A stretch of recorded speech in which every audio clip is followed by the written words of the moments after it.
OTEC FM 102.9. Don't touch that.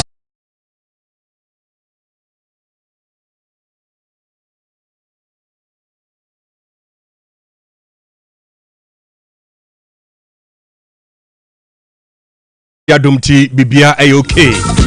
Adumti nyankopon ediaba beduene ene eye benada eye August bosom ye yabo awuram no da etoso eye enum ene yabo awuram no e wa fimpim yenu ene aduonu num mu ye kwa no pepa medini cash mama wa ha ma akwa ba edi na me ka se Dwabrem jubadi esu nie e free sabre kosi se enwumre no osia bebo no oman musam yabo ne bede ya chese yabo ni nyina no ye de ba be somwo ajisha no se me producers aboma chidom menim sa wa jibrado for your busy schedule odo kasa fidie no at OTEC 102.9 megahertz OTEC FM, of course, the pride of Ashanti. If you sabi ko say nyumre no sia bebo no man musam ya bo ne beden sam ne de say aboboguma ni bebre. The Free Ghana Road Transport Coordinating Council however yensa so enumu na omo de abetu dwase eye cash ntiade no de tie bia nyame ya dom a efri fiada de animu ya ebai ochine wuko ya woda fiada na ahyentiade no ebe kosoro na omo de sansam no ebetu dwa no ehono ma da na Chamber of Petroleum Consumers OPEC me hu se OPEC enso ede eye krata ababetu montene so se ye tie bia ahyentiade no entumu no emaso da emaso ena Ghana fo bi sase hwe na OPEC matoka ide ama obi ehun sensem de tie ni koko susu entumu e ba ye no still abai gusu kirechirem o kirechirem ni ade a but still ene ye besan abo eguram nene odi wani kire eye akwati a eden ena ndisifo no ebi enso eka ana se omudi tudwa ewa akwatia na ni nyina nso ye bedi eno so ho nkomo ena awia yi mami koba dwatonde dawurum na mi wia ana mi koba mami adwa tando ne na kokoto ba be kame ho ebe bon sem ni ebe papa mu ebe bon pepa tete na yatumi akoya nim mami koba dwatonde dawurum emra me ba ye beto aso afiri ho me ba sisia OTEC 102.9 FM. Me money adwuma udan ya ye fe mira me da se na esomoye no na aka o ano de anyine ho ma me aha dan a ya boso fefefe nyina eye donima sea complex ahunu se etoda enua ye de boya dan so no eta hunu anase mpo emuta kokko a eba saa na dan nyunu enti odi DSL alloying steel trusses enadia ye de go dan so aba edan bia utumi di go so efo ena enwe na aten enti se odi DSL alloying steel trusses yi ego dan so wia na odi donima NMK premium roofing sheets and chancing aboso aka ho oh na chese adwuma na NMK premium roofing sheets and chancing adonima dia ben ye ma hodo ye wo NMK lawn span alozing and governance IBR and NMK nails emupia so se woni sika donima e ma otua ne kakran wenum ye latest producer donima dia ba abeka dada ne enti me nkɔ he kwasafo YF Johnson obenjiare anafre 0244126625 and 0540101555 donima steel complex babia ade power efuo no apomode mapade eno ane hepa plus mixture apomode mapade eno ane hepa plus mixture Hunia, Pavi, and the Black Smokes, Mr. No, Malaria Dronana. Annie, say, and I'm sorry, we be the same wife, you know, you're tested positive. I am no. Says a cool malaria morning, you know, I'm negative. I dear, 1 hour, Hepa Plus Mixano, and what do you swabber? Cynthia, I was so immune system, a strong debia, anti Pavi, a support to immune system, no, not Plus Mox, no, so to malaria, no good. Malaria symptoms, at a say, at paye, I fear, one more tour, and 1 minute, Achakura 4 days, not Pavi, and the Plasmox mixer, 1 mono, 2 malaria, and Asakura. And yes, I be a cool doctor. For 0542 778572 and 0542 807907. My dear Drunedi Pa Pavi, Plasmox, and Hepa Plus Nina. A pen for about or more manufo, and Quada in Fidu Yunka, or pharmacists and her bashop. FDA, I did Jodian Cratwayatu. Order 4. Uchu will see a moja few no mobile na uno musia e yuna will see a kikimi and a summit Eya na nneɛma bi hyehyɛ sentem fifi ho se bi hyehyɛ ho.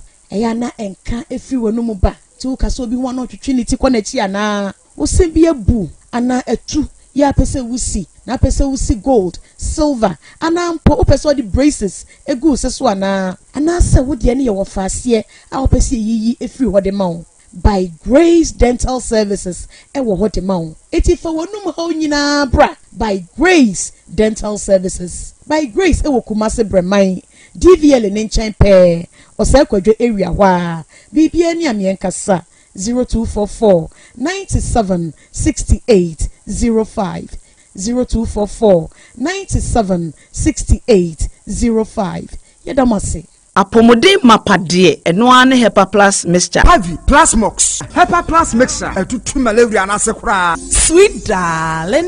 My beautiful baby. Hepa Plus mixture ye busie ya no mama hoden aba. Musumi pini. Menti ase me do. Tie. Hepa Plus mixture. Enya adwuma ebeye wo nipadua no mu no. Afie kura na ebeye wo nwanwa mo. Eduro ye ma general well-being. Ebusua pomudiri ho hia me yie. Esne bibia. Entimi manom pafie ha.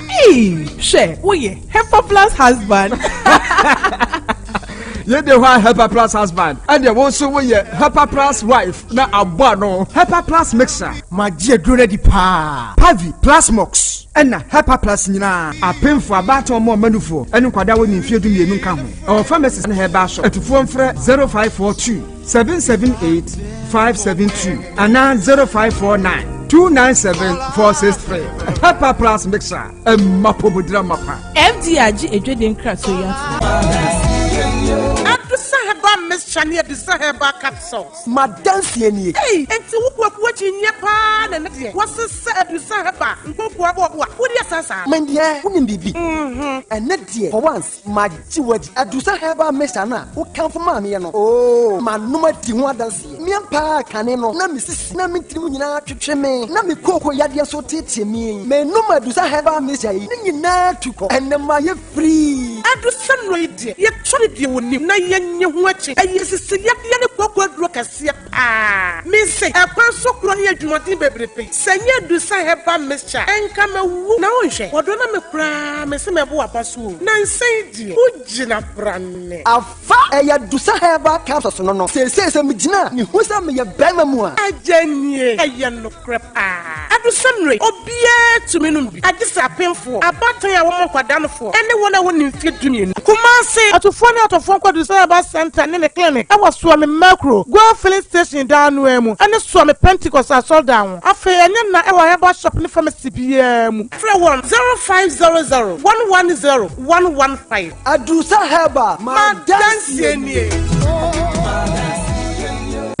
If you have 250 Ghana cedis right now, it can do wonders for you. Chairman, Fabeji, it could turn your tears into joy in the Access Bank Fakitwabeji Kese promo. Madam, Fabeji, it could get you up to 50,000 Ghana cedis cash prize. Business owner, Fabeji, as a student, make transactions with your Access Bank card, and that could get you Spotify and Netflix subscriptions, PS5, iPhone 16 Pro Max, and more. This be out of class senso. Fabeji, you see what 250 Ghana cedis can do for you? And Gasakra. Fabeji, it's the Access Bank Fakitwabeji Kese promo. Deposit a minimum of 250 Ghana cedis and its multiples in your new or existing account and be on your way to winning a share of the 580,000 Ghana cedis in cash prizes and other amazing rewards. The more you deposit, the more your chances of winning. Promo runs from now to September 2025. This promo is in partnership with NLA on the Caritas Got2 platform. Terms and conditions apply. Access Bank, more than banking. OTEC 102.9 FM, the pride of Ashanti. On OTEC 102.9 Yakoya Yasayaba. Ayajoa. Memo akwaba na mpomti sai. Erade adomboko. Ya do bo ade ase na e benada. Yasa Dwabrem na so nua bema wai. Kwame is not here. Okay. But I'm good. Okay. So he's good. Kwame na de makabro for na ma wo adama. No one against us so emfa. Cocoa price no na chesa abanu say the akwaya no asem ne tintini titia no se be ya aban fa kakra nka yeah 128 no 128 no na FOB ni sane ma nema ndie 150 Ghana cedis krao odi enka aban fa bi nka ho aban fa bi nka ho ya juma na eden wa ya juma na ayeye no eden aban fa sika ni bi nka ho na we die I don't think say ebefa because gama vo adwapa all right okay yan contractor no so and then some would be brain one waha yatna CD ya ka wo se wo ko otecfmghana.com ya boaboa no bebre no wo ho no abetime kwakosanim na wakenkan ebi e wo ho ne no ensam no edroso enti papa ye wiane se yakodwa so yakwakodi edwa kakra na National Identification Authority e dia to dwa se GRA e de ekabi na kan wo mcha se bi wo mpa 376 million Ghana cedis. I'm 376 million Ghana cedis. One more just say GRA we know identity verification service. We provide Emma wonum.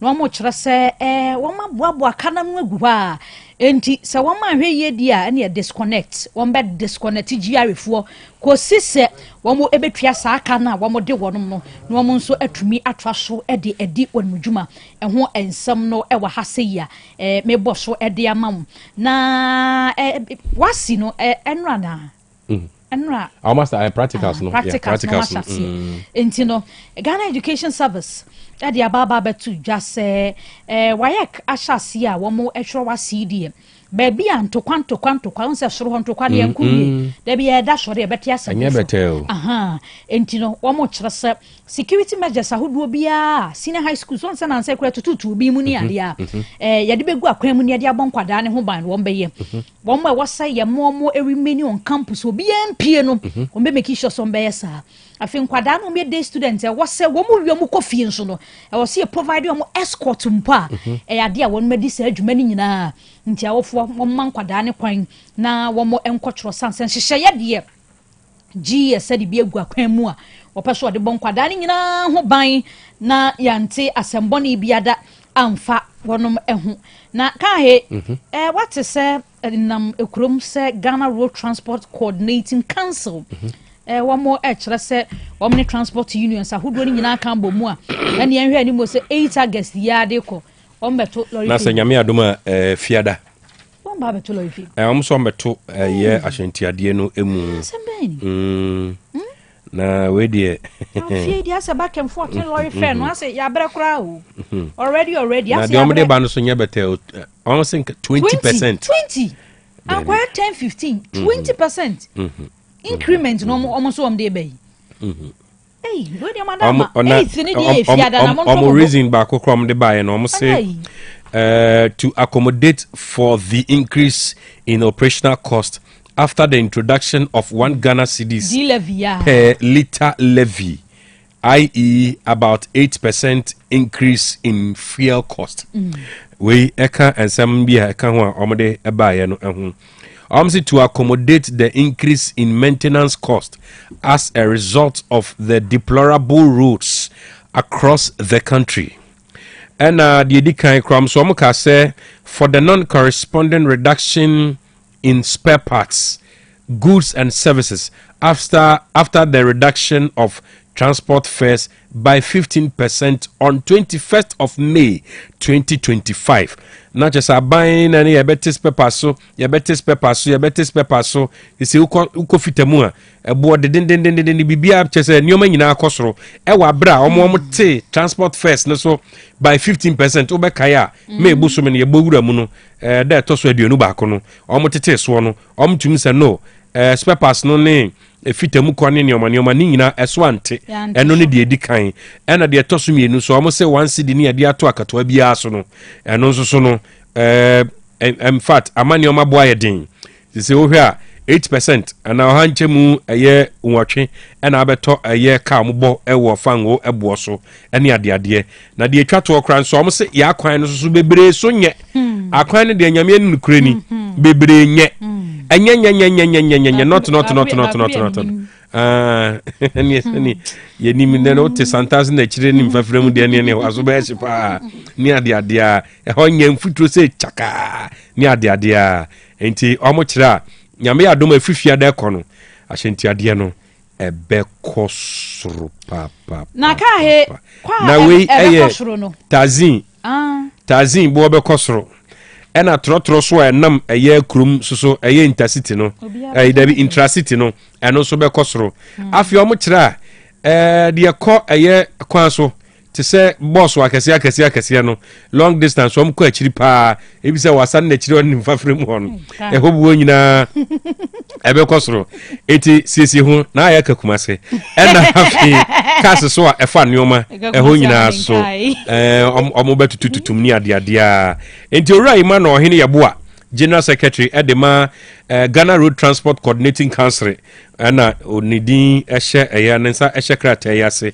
one ne acting national chairman Alhaji Tanko ana wonum ensa ehase omdiama eye all media houses na sadia okano amne letter no beto na Copex Chamber of Petroleum Consumers Copex nso akasa mwanikum oma reject sa 20% na mode ba no Copex say monsema ya kinkan sisi ya say efiade ya mo ba betum ni enyina so ya mamma na di levy ase no a na we munya careful sanse kasasie bia nko so se efiade ya atum mo ko ya ye baba betum ba bia ye se baba betum ente Copex are reject proposed 20% transport increment e ba so no say transport operators munya abotre na mo 20 ni de ya nyintum eno eye ensemu bia efri ho eba na ka he obeka yi a ko ba bosomi mienu nie na former Arsenal player Thomas Party ya party ya de kwa du bi eyantam no party after party oh Charlie any we no na say emu ayeden pa party after party 5 counts of rape and 1 count of sexual assault maybe dia bon no dia yantam no obi ma so abrochi mem kobobo no ya dia akoyantam party na adena we di omon frame investigation into this rape and na omo court na court no kra na that me follow proceedings court no come ni 15 minutes no my we court no granting bill a conditional bail conditions no omo dia man na conditions no mo say eni kwan se one mma no omo de sobo no to no so no edi nkomo oni tumi se oni tumi se one mma no ebia bedi nkomo mma no omo ho e wa asem ni mu na se so omo kira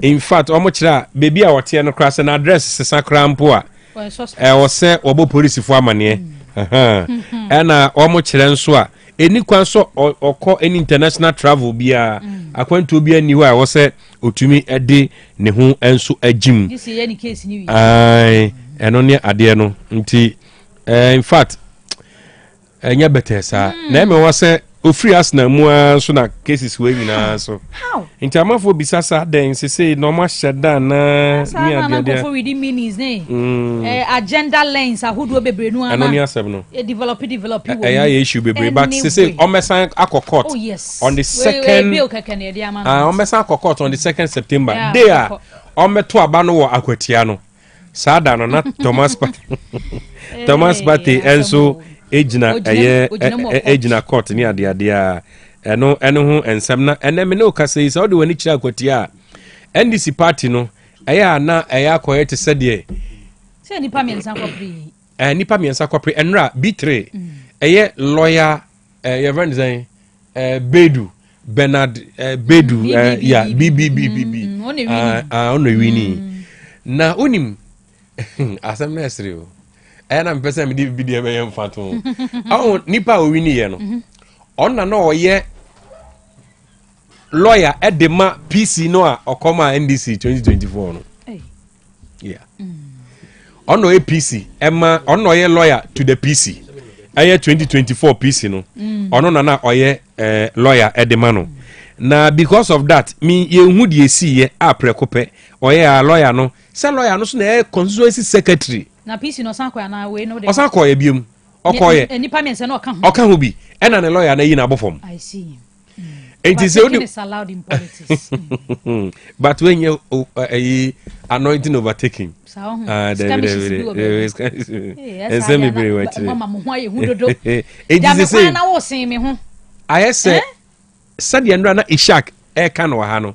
As I speak to you now, Mebuna wa Aquatia, na wonum supporte a peace, no. Omochra, Omu because 2024 primaries no mo call to select a peace, no. Na lawyer ways na ka ho bi, no wom. Into omochra, no omum pe lawyer no, into no man to ama lawyer no, and omuma Henry Okoye. Into omu di enti at this time round, nipa kakra bi akwakoto aba no a. Lawyer Debbie peace no ewini lawyer no during the primaries. Meka enedie. Ba enedie no omu di enti a lawyer no ewini ne client.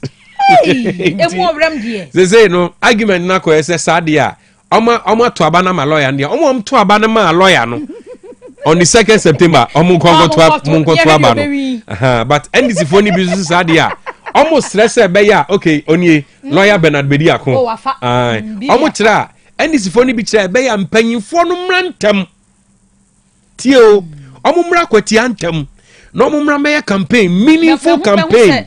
The green army very good. Into omo kira beya nka NDC mpanyimfo no mra kwati antem enani kine ya no omo meya meaningful campaign. Said the beya omo betumi awini abano. Enye saade a on the 2nd we sakwa eno no me kra me ne omkwanka me sa me ka jom sanka bay monkomo mo standi bi kra ne ade ade a na fe so me un secretary bi ko vida ko vida na DSTV for krata no the reply Sam George no so ana hu foforo da bi the weekend idea na ye pese ma DSTV 40 asese ye business no mo ye.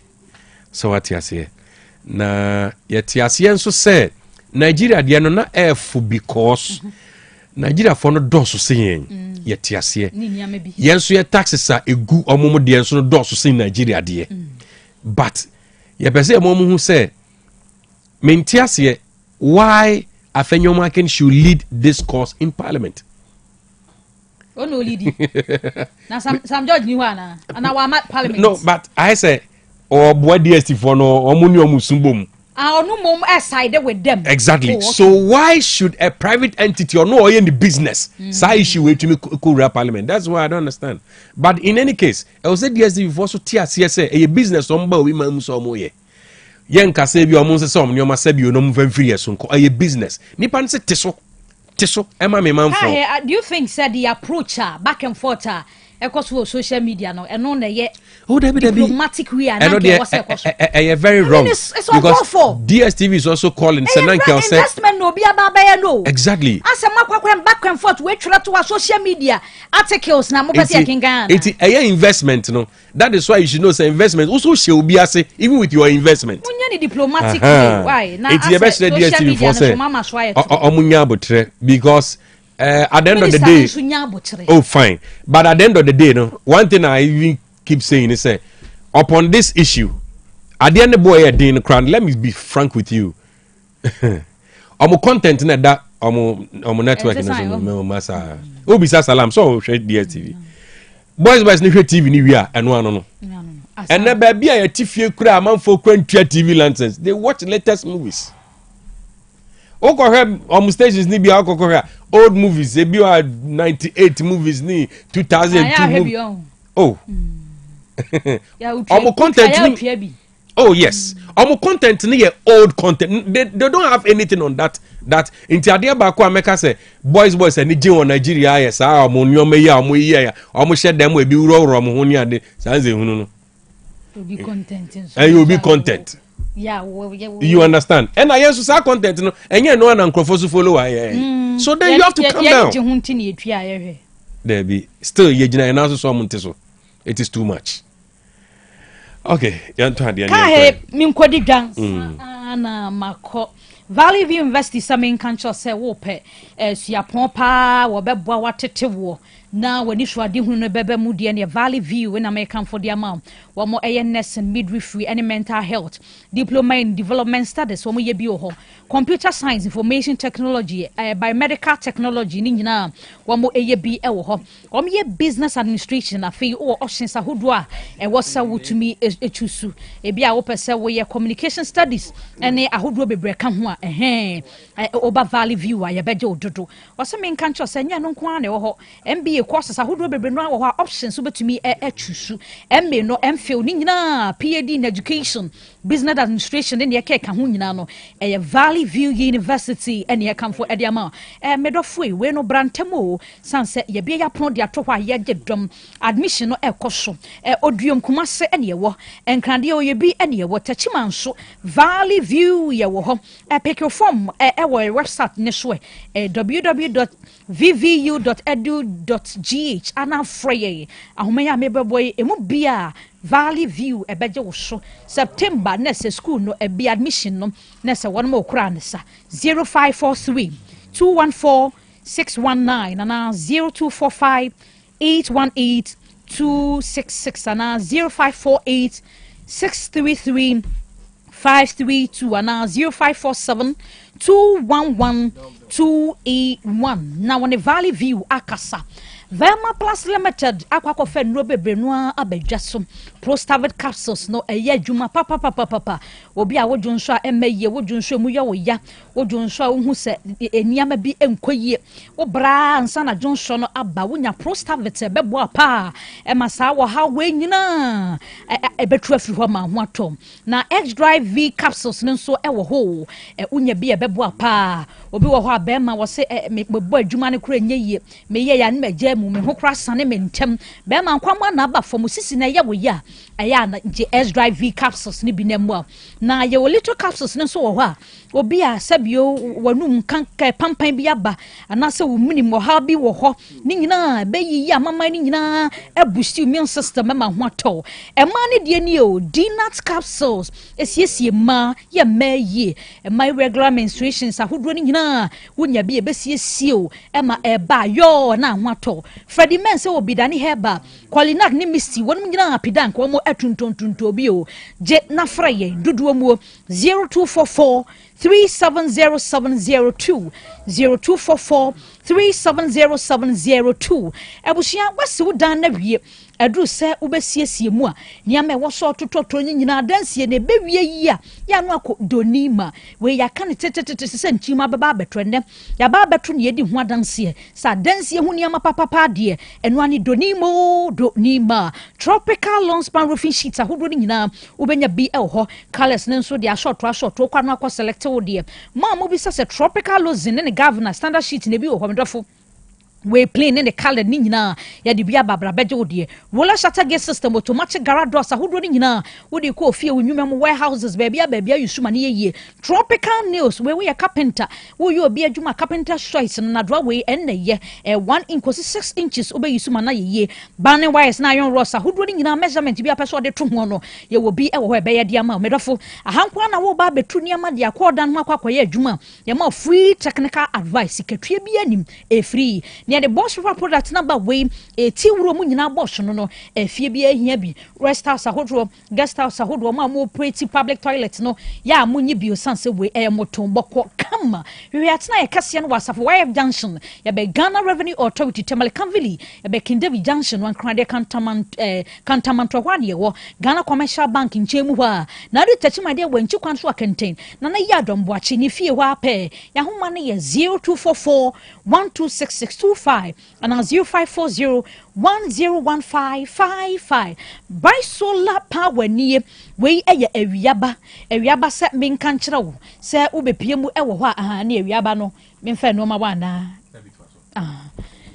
asie no oh okay Entino bright solar power se oba ho a obeboa wo pa mene ene niama wode abani nyina no wa ma obi ema ho ato o solar panels ahodo bi wo ho hybrid inverters ahodo ni bi gel batteries ahodo lithium batteries ahodo ni nyina solar water pumps ahodo ni nyina benya bi wo ho mesra ma mo pe CCTV camera no ya fo bi obeye ni ye dia mam ene okọ ba bia akra phone so na wo hwede ekọ fie sa wanyi obi obeye ni ya emmo ni installations ahodo ni nyina awia basa mo mfre no ba be installations ahodo ni nyina e dia mam won pese light no da bia prepaid na sa utwa bills bebredi a ene solar na abaso we bra ya baba be bibia dia ma wa system no de e begina so emfie aduonu ni akire nie wonya wo ho bia wo ho e bright solar na make am for dia mam pacho hwe akira kwan no wo kumase he ya kumase de ebu akwa office no hwe wo Ghana Water Works wo building no nchen mu wa ho na abonsi ebutuo ya ye bo adwuma wo ho mesro ya homa ni nie 0249 282228 and 0559 500 550 na one bright solar akasa teacher Osbel Samin control se blocks na wo hia de se wudan ni nyina Osbel Limited na ye kamfo standard no solid no hollow no ni nyina ebi wo ho we nso de quarry das nya bosam no gasam cement jata cement no ni nyina ahyeboma se twum machine so na Osbel de ye adwuma tu be kwana machine ne twa ne kama no de akwakoja pavers no upekle die concrete die stone die na grass die stamp die pavers bia wo pe bia Osbel Limited ubenya bi wo ho na we no machines no wodi twa ntu be kono ho akono kama pa medofo ba bia wo bia nso no wo fra ne car no de ba beja free wontua ska bia na homa ne ye 0244 377 612 ana 0244 043 E05 no akwakope blocks papa wo Osbel Limited na cars ne nso we wunya bia ne American Force be motors dia ma se we na nyantwimfamu da bia be kwakwa hwehwem ya se yatwa fam na da bia wo de na ma problems ahodo bebre mesrew Honda cars no Civic Accord CRV Integra ana se HRV ni bia na Breezy bi na pa ni nyina eye Osbel Motors Osbel se mimi sasa wo de ne Toyota na Venda latest model na ni nyina wo benya bi wo hybrid no electric charger car ni nyina ebi wo ho Frontlander Wildlander Highlander any Tundra Land Cruisers Jeeps ahodo ni nyina no wa mo di bia ba maka kire wo se wo petie rubber cars home use no dia charge ni bia baby ba kope eno ane Osbel Motors uru da kwadwom a woni despite dan no na ehwe animu na homa ne 0244 377 612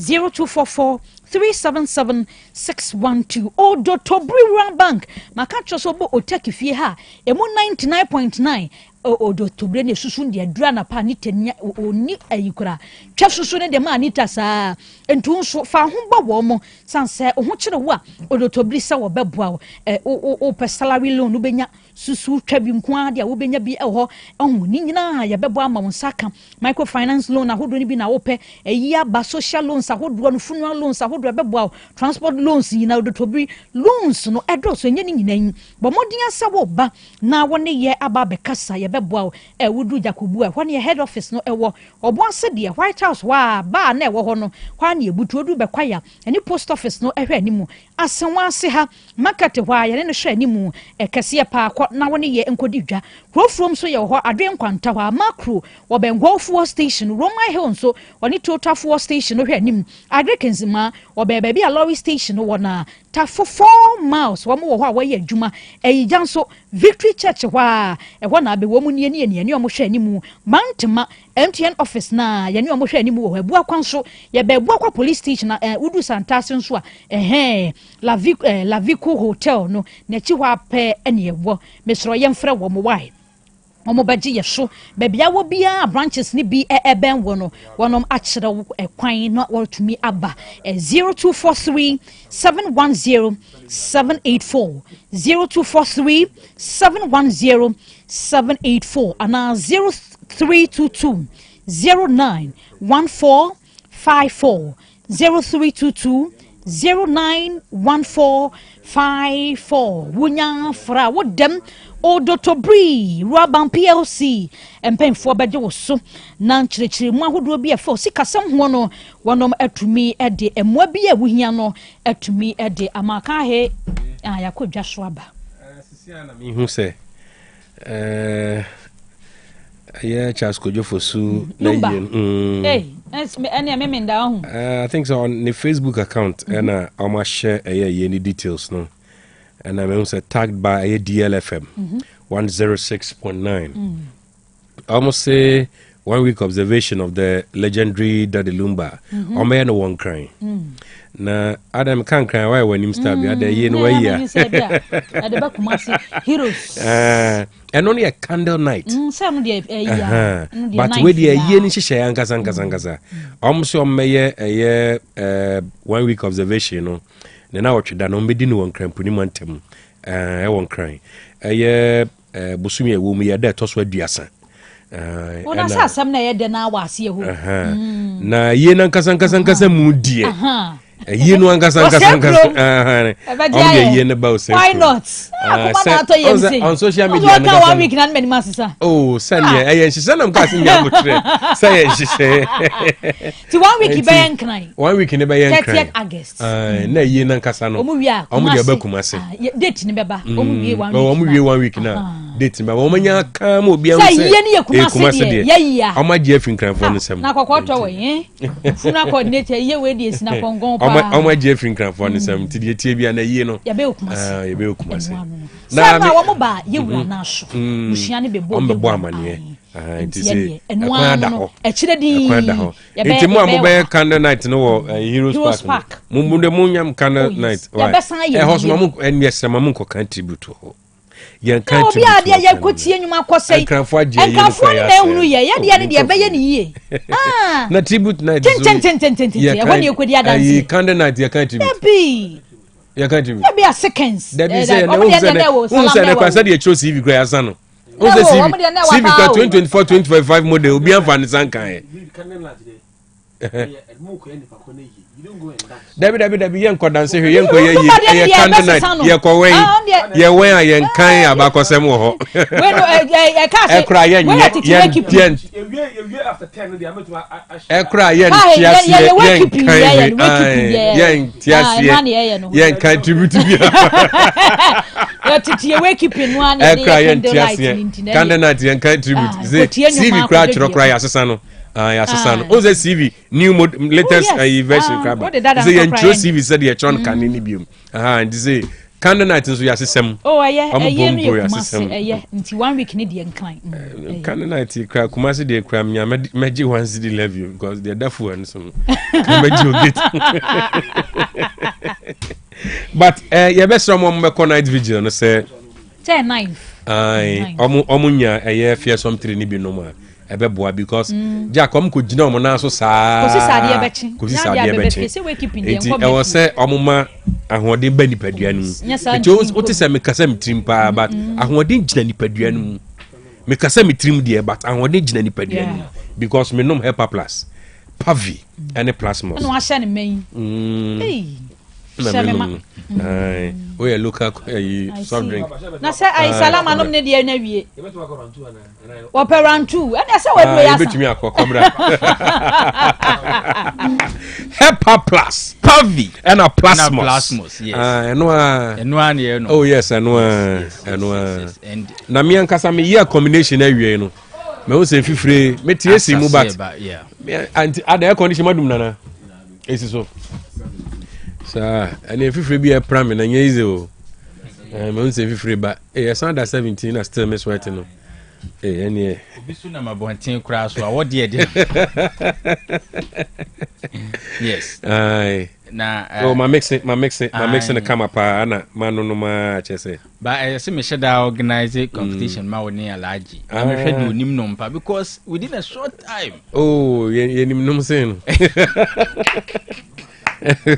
we na short time wabowie ye dey sepe na kakra say na ba your throat enya dry ni na ho de agina nipadua nim nti wotu say ma sorry kogunsi organize ahoden abobe abobe yeah also obi anya aduro ni bi no weda no ye wo mu no weda no na enye mistake say obi be kase ne ho mfa no say unua bi kase ne ho mfa na enhwe no 22 ne 33 debi say de weda na ye no obi yare a be normal o na emo mesese utu nipa no fo say onya hepa plus pavi and a plasmos no ya onko binom that's right titiru woni a ejina kwan ho yenuanom police for directed traffic hwe se de we de ya yi no san ejina wonim no san dust ne exhaust fumes kuni mu mesre se unua bi ukunu bi oyire bi odofo bi directed traffic this time ade ba kon betumi aye ema aso nani ene se at all times obenya hepa plus pavi and a plasmos ebi a wan kasa kura so oye chirechire ni obi ye nurse obi adwuma o hospital bi obi kura adwuma o office bi obi eyo sofo sebi yenyina bedeba company wom doc wede yenyina na ye home o wede no yenyina na ye ho aye yenyu yes eni ntina ya na meto aso ka se oba na owo fie no memfa hepa plus pavi plasmos no nkame no so we de empanyimfo nko ana enom ena ye empan debi eya hoden mom adru sa mani padua no enya na hoden enti sabe na ono ma se de sifa Kenya wo ai Kenya ndi Kenya pa se ade san hu sa ade asan oh yes ena ade chen so a hu sa ade achen yes enti ma oba no a osua no anase wo SHS wo JHS primary no menka so we di osua dodo nti o hia so obenya hoden ono so na immune system ne adwuma boa na eyi me de me personal lines no ma obi pese ohun se doc me ba no obo wadodo na asen me ba no ase ne hunimu sonia na esone ne yafunu mu ase nkoyie wayemre of late ye frame kra na me ma hye hospital ne de ne kwa ne se de ne ko hepa plus pavi plasmos no obenom ne sei very simple o frame number ya 0542 77 85 72 0542 77 85 72 and 059 13 67 898 059 13 67 898 ebia na wa amanone na me ne obi din komo ofe okay said the way the ya ye die to aso ebe ha dwune pa na ye cry na ye complain na wani omo de yes ache e wa amanone ho no wow wo fa na de bi discover wa wani age no wonam de sin we mu unua bi cry de onam asu kwatwea so mate ase eniti so unua bi wa amanone a ade a betumi ayaboa ne se obema na hunu se hepa plus pavi plasmos no ebe boa ne nipadua no enti se mpo betumi ato a to send no se ontumi nto send ne so a ma onfa na address emra yemfa duro ne bi and send no because unya hoden ebo my muni kra nya that's right it's true wo amanone a hepa plus nupa no fa address fa number we so 0542 807 907 0542 807 907 nembom Ghana hadie ye peso obi anya bi doc aduro ne bo na sesan yo aduro ne bo ansesan na honestly say u taste aduro na otumu say ya sample jebe oh yeah because what that sesan ne so no we dey ade ba ko e betumi ade abo man Ghana ene se sabri ebo ne de sesan no yen sample jemu kakra nkan eti weda ne sesan ya ne so weda oboa say oh boy wa dwen say o ba betete Ghana for dia oh yes smart yes we hurry up yes eti ya sample jemendo bia wakoto hepa plus pavi plasmos this week bia no ebedi adanse say duro no the taste ne kra no ya sanso ama no we kakra cause once now adwe o semi dumi no men nom ne simple sentina na me sure pa and say the large nom ne dia fast simple kra utumu so oti emu da ho ekrojen yes efiniki ka bia nim to mene ekomi omo munim eduro ne nom no ebe hunu nom that's right ya san pejam ena say obi ho no so me de herba ne kra de mintumi num ne nsu capsules ne so ya san pejam I say still kra no madwun ya consume no so asen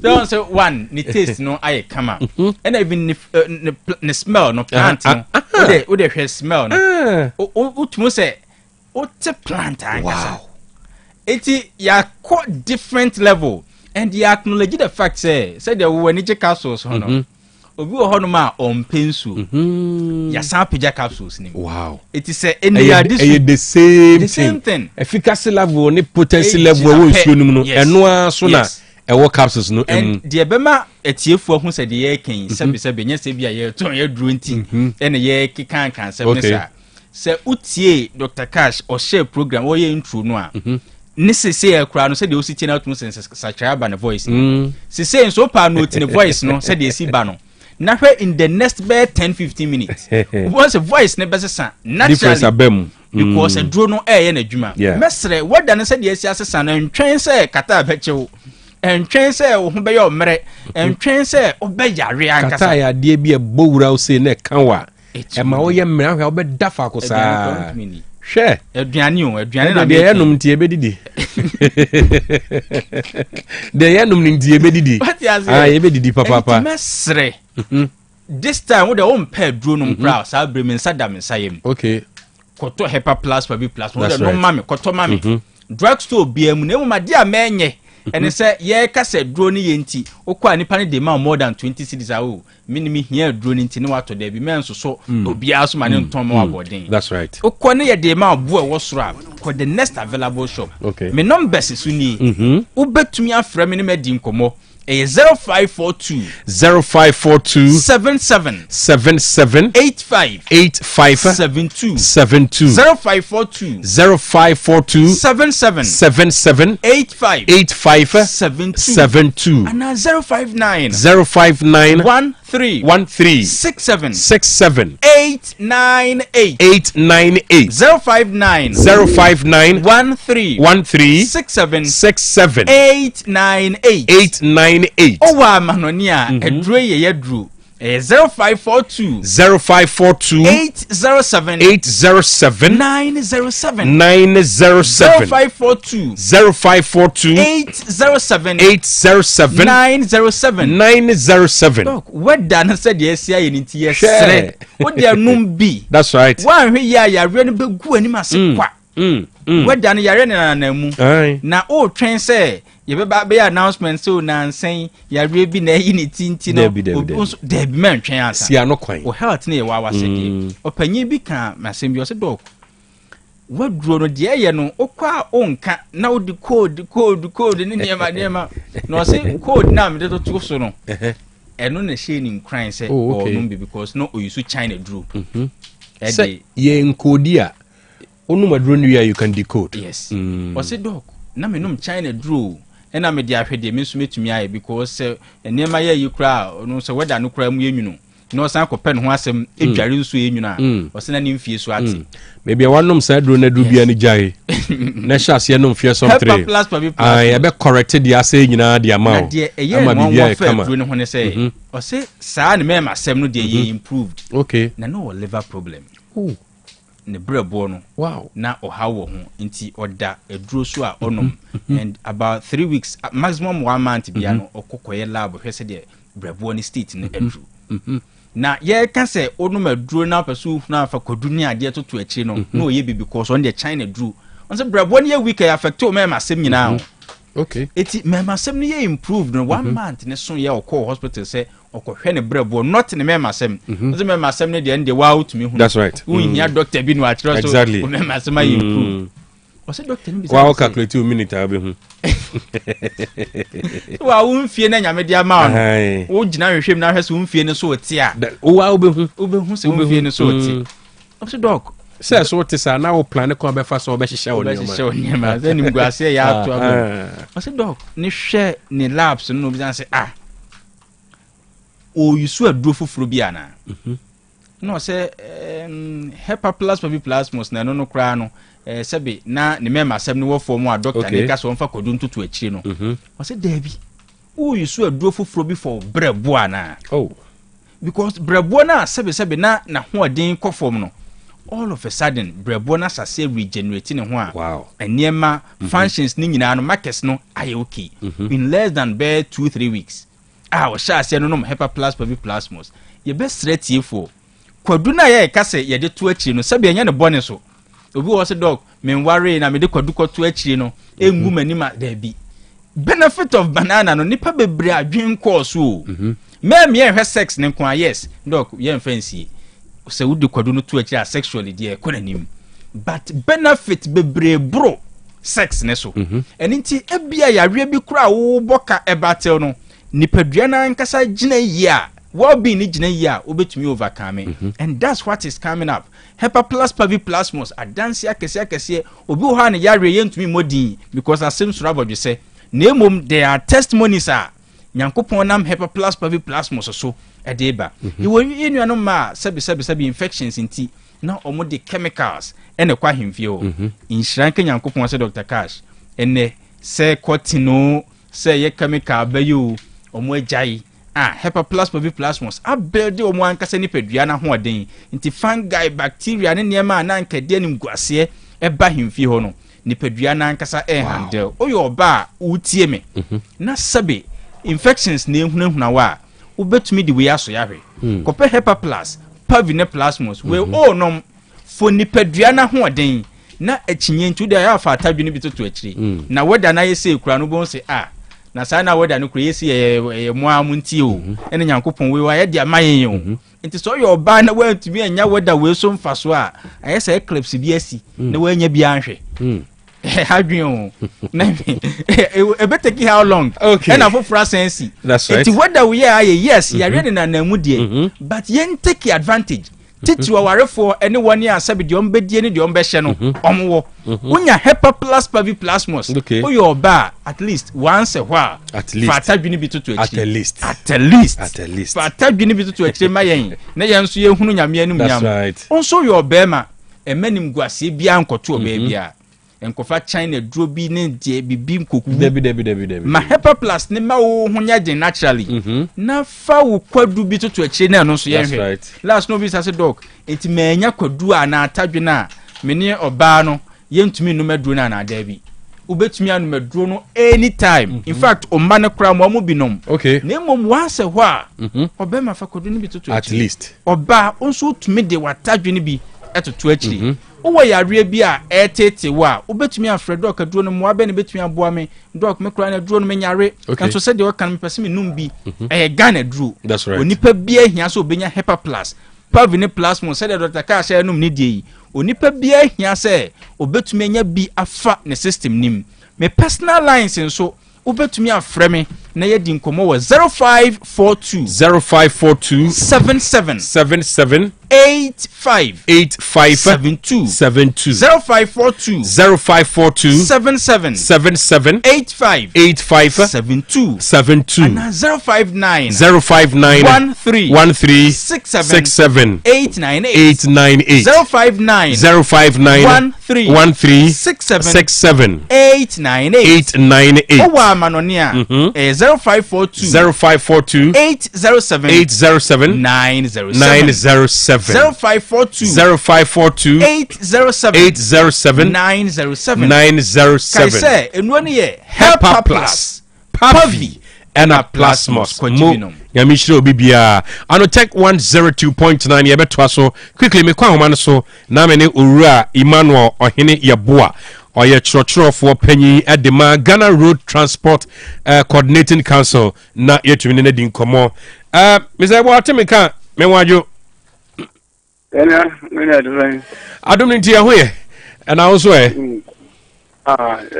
na kanaka OTEC 102.9 asantimantem Dwabrem Jumedie so na ye din komo yi mo de krata ba monte so se nyame adoma fiada mo pese mo peja aya hyantiade no ebonum kakra eko 20% na mo de reasons bi aba betututu dwa say spare parts nioma chese nioma boy din fita for charge more free da mo te so be 15% ni nyina akire no still nioma bo ayedin na fe eye 1 cedi ade 2 liter bia so no eno so kan ho bi ni ade na Mr. Ebo am ye misa o sabre mo ne eye transport ministry no asinkonwa e ma ntiase ama kwan mu ada ho ana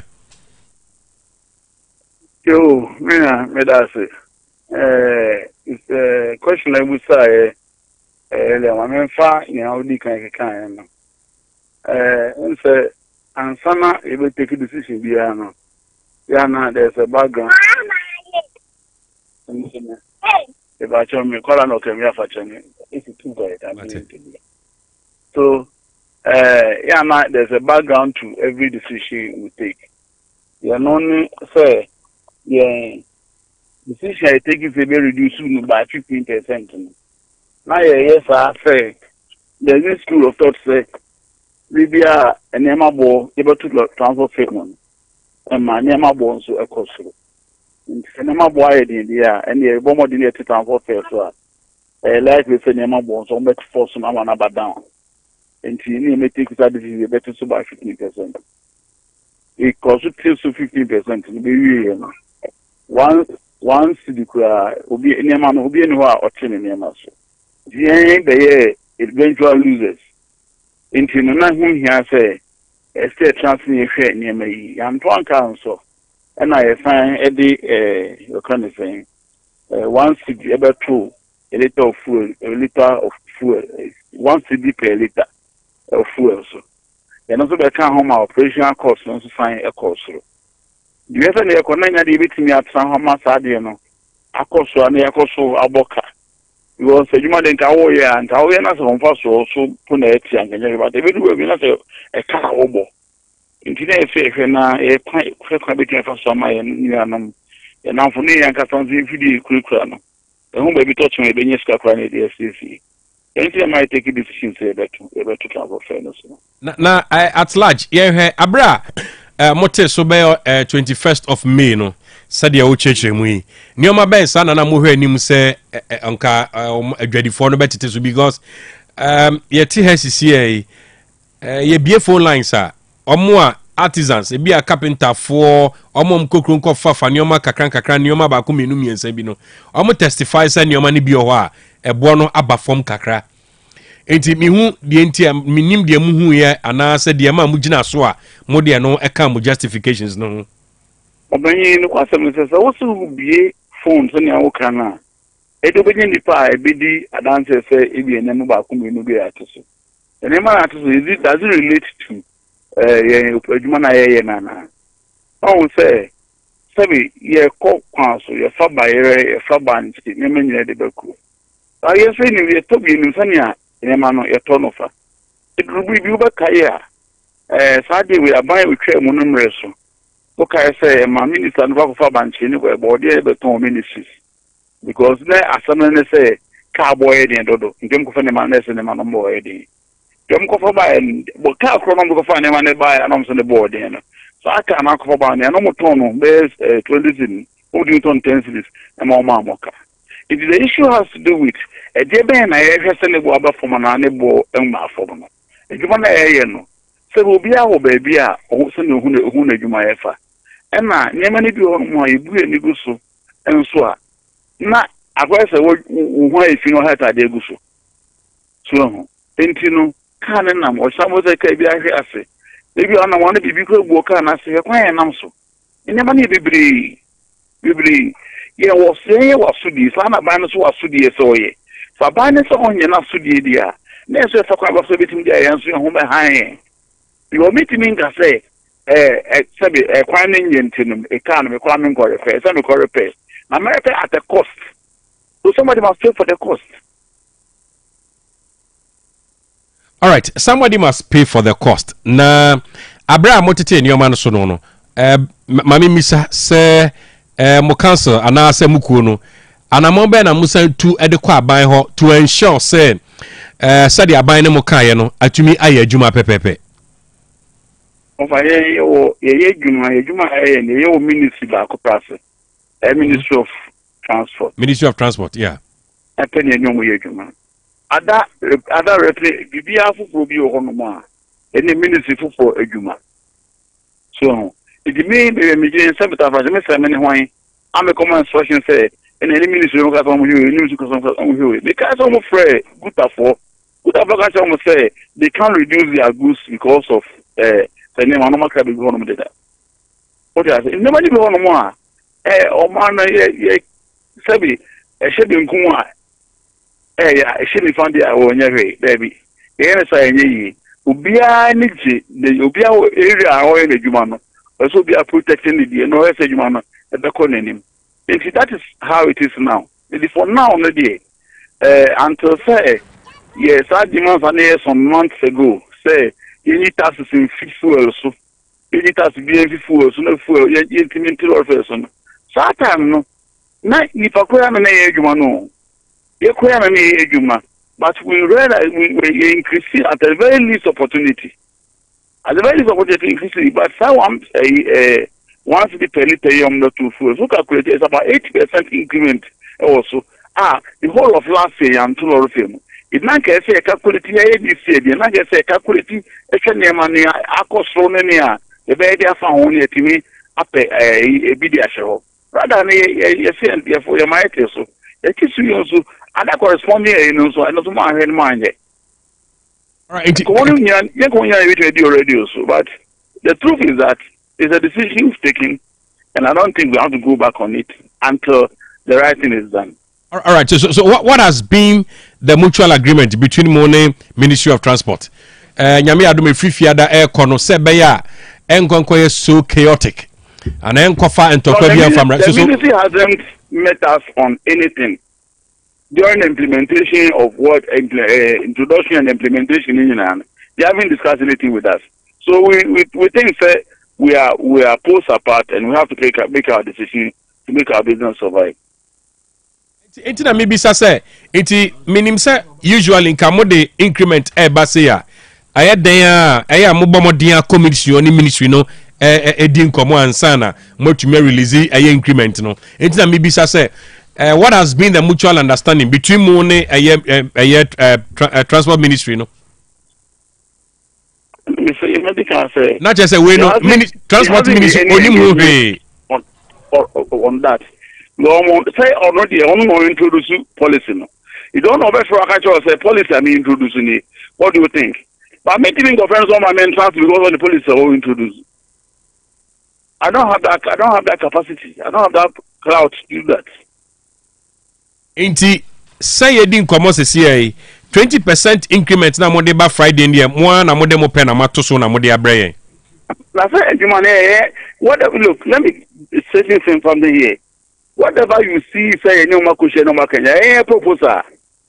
Sometimes they negotiate, sometimes we go the way we have proposed.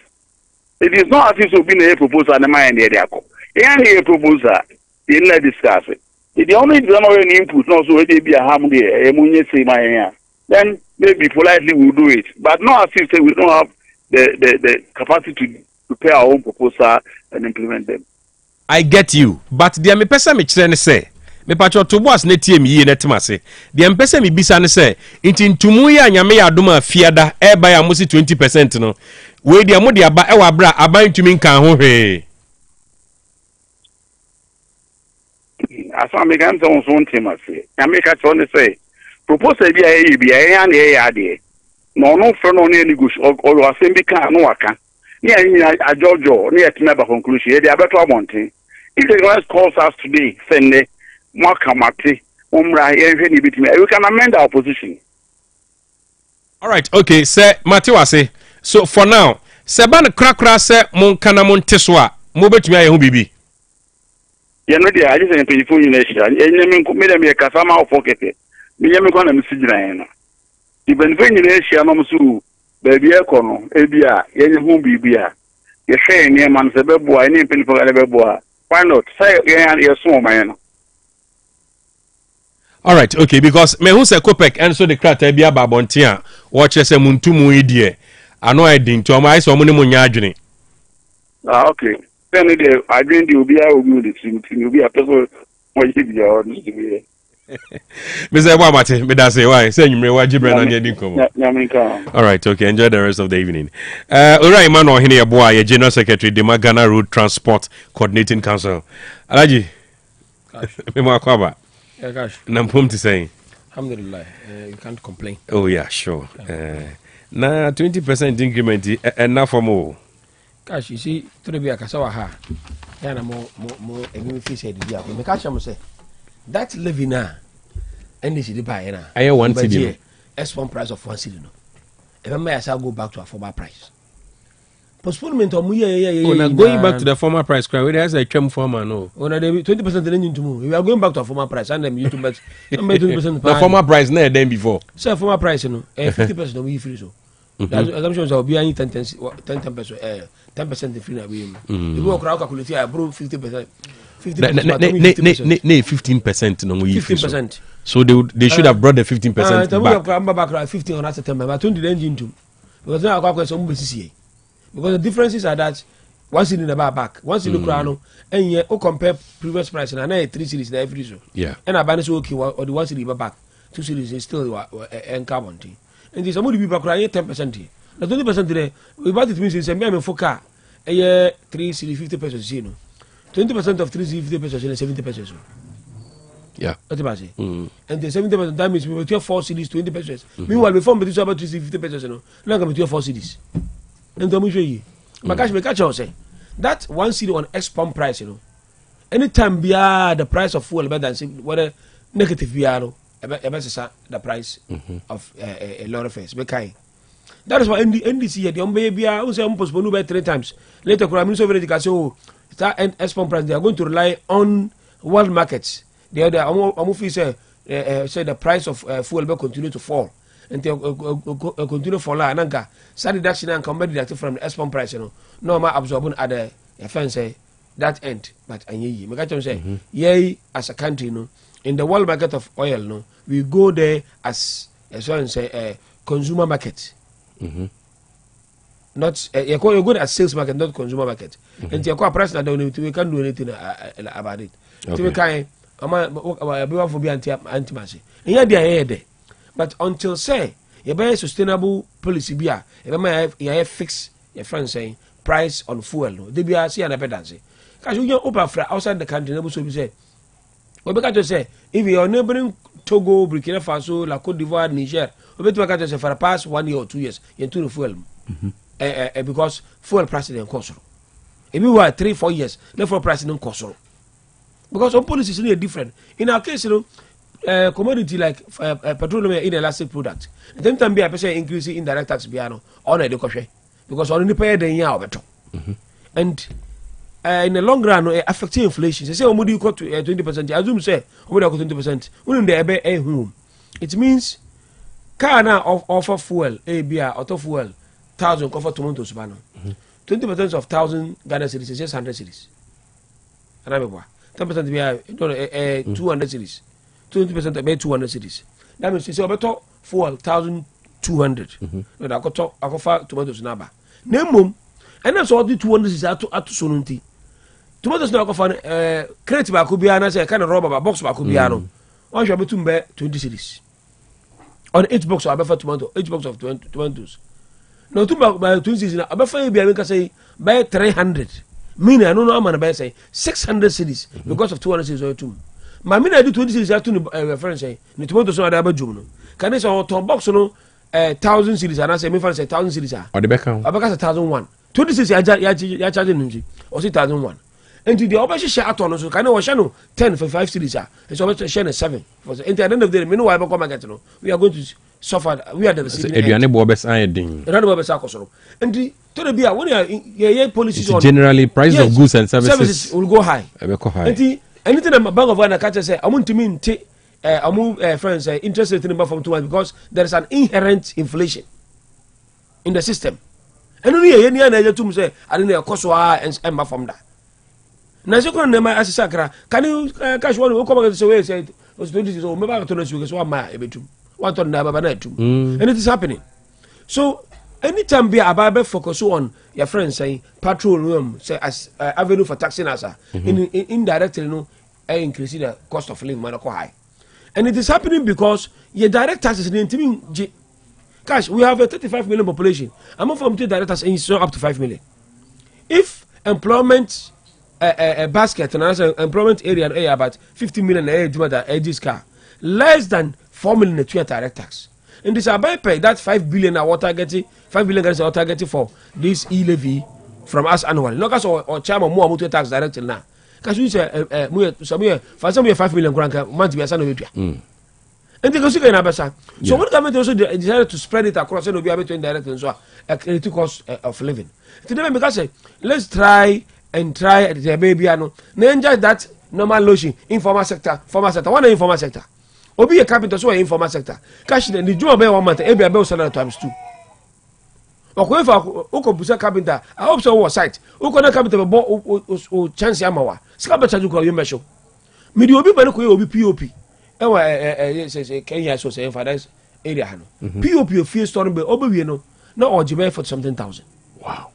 Na cash ni baru ndia me he's coming from Benin. And on high dan kura na waji the tax or that baby awe POP na film no beda. Omo small kettle be crop be nebe awon mu no maduane. O wi na moto safe na risk na akọ. And these people are not paying tax. O just kind of one for 40,000 no, you teacher me kura 4,000. It means teacher 10 months salary no you know about me fan say 1 month ejuma babe. We want to tax nko. And we have relaxed. I'm for do my tabletop 2,500 3,000 series salary. Meanwhile in other formal sector obiji is obi a watchman. You didn't 1,500 start no. Yet you grow man obi ko just gota 82 gota. Abai makina 800 no be tina man abaji 250 series. Is your groma.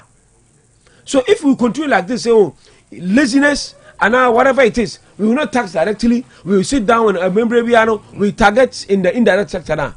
This is what is going to happen.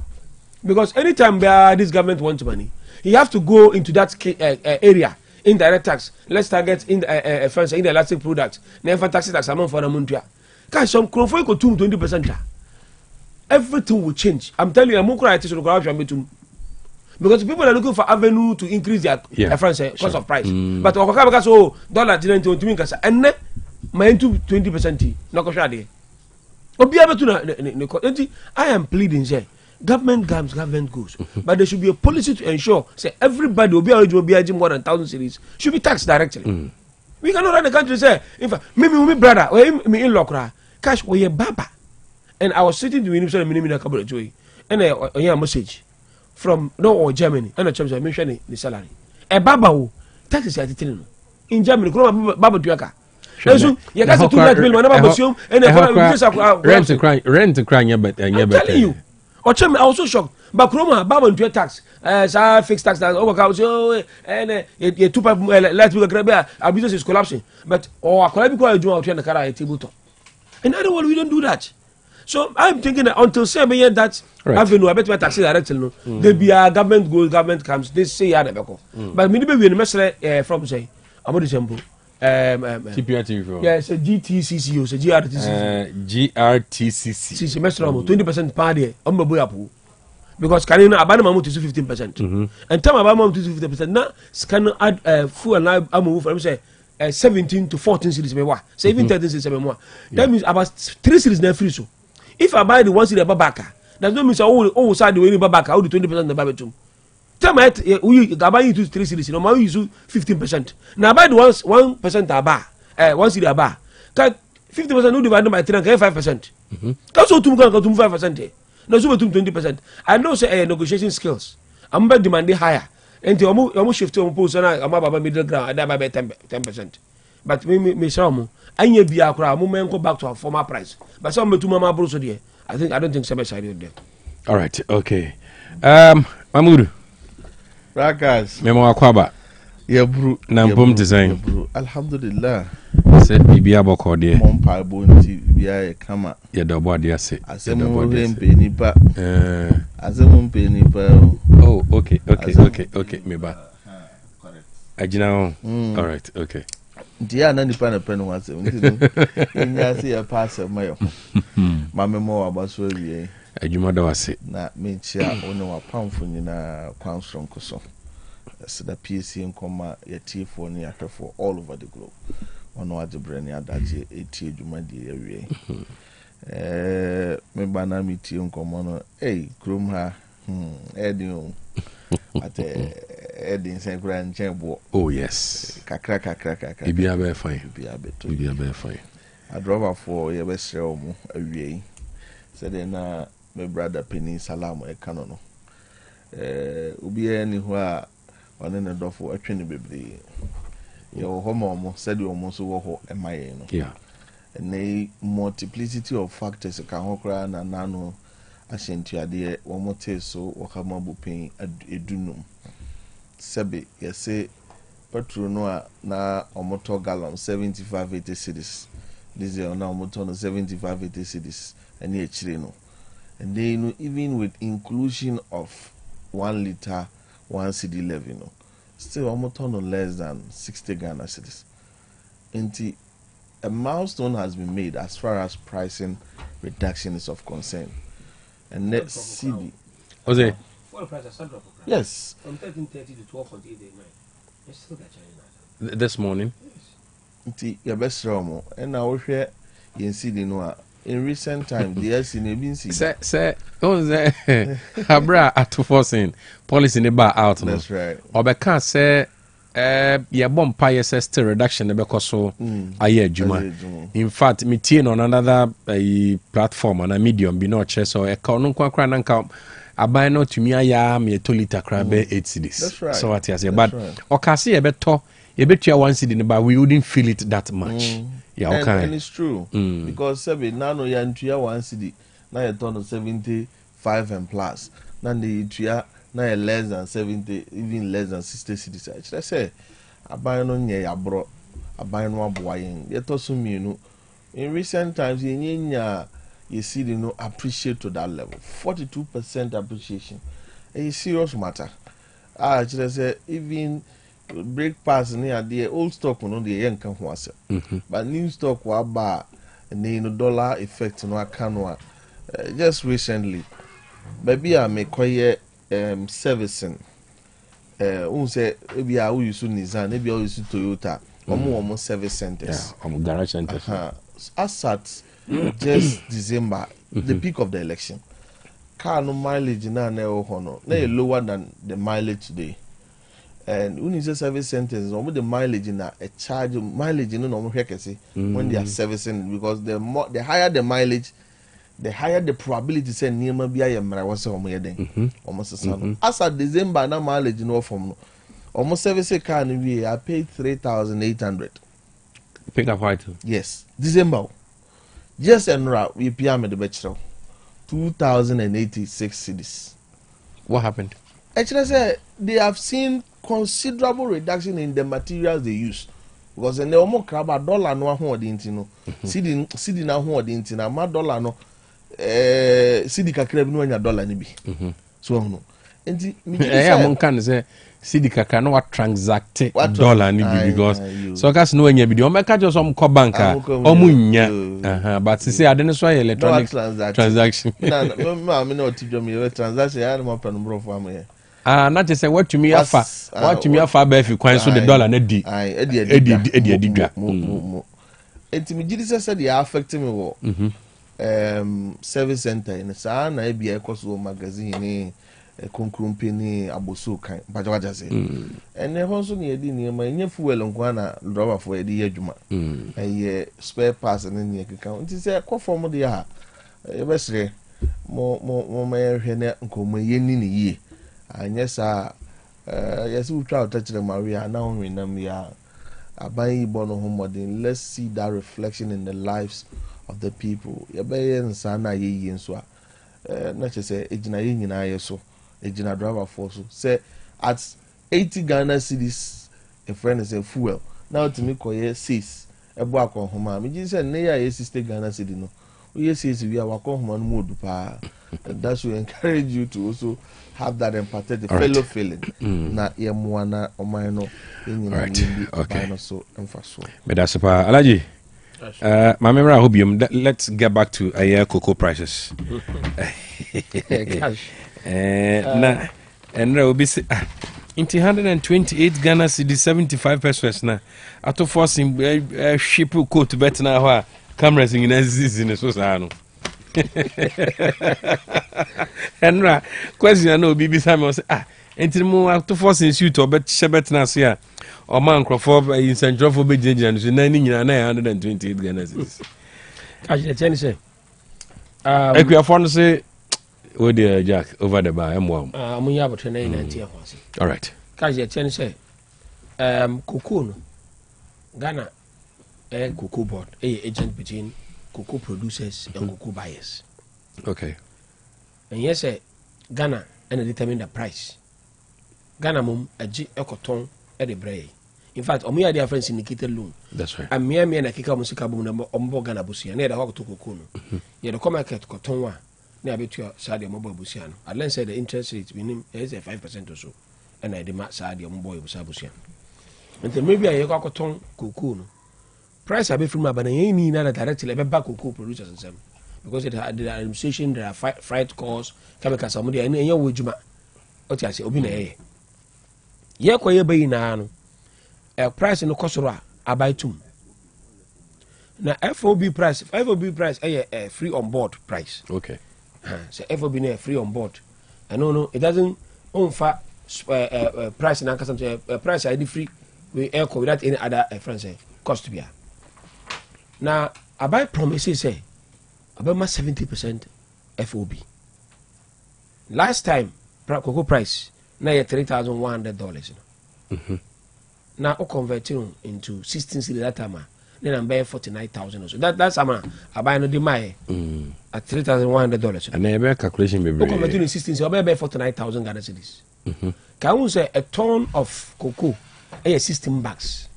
Yeah. So when you divide 49,000, 64 kg in baku 16. And when you divide 49,000 by 16, we buy 3,100. Okay. And then I buy the car say. And then I buy a buy price because I buy decided to give Ghana at that time 30% of the increment. But on our bar, I buy almost 70% of the FOB. Now, what's your price? I buy 8,200. The 70% current price of cocoa. The 62% now I buy the man $200 per ton. I buy no MI 5,100, which is about 70% of the 8,200. And the anka o convert this 5,100 no into 16 cities. But calculate the drink. 5,160. Yes. 5,160.96 pesos. Yes. I don't make I buy this. I converted that 5,040 now or the and okay, 5,040 no. Multiplied by 16 cities at that time, no. Almost on number 80,000. Who divide 80,000 by 16 now? What do we get? But a couple of 80,000 by 16.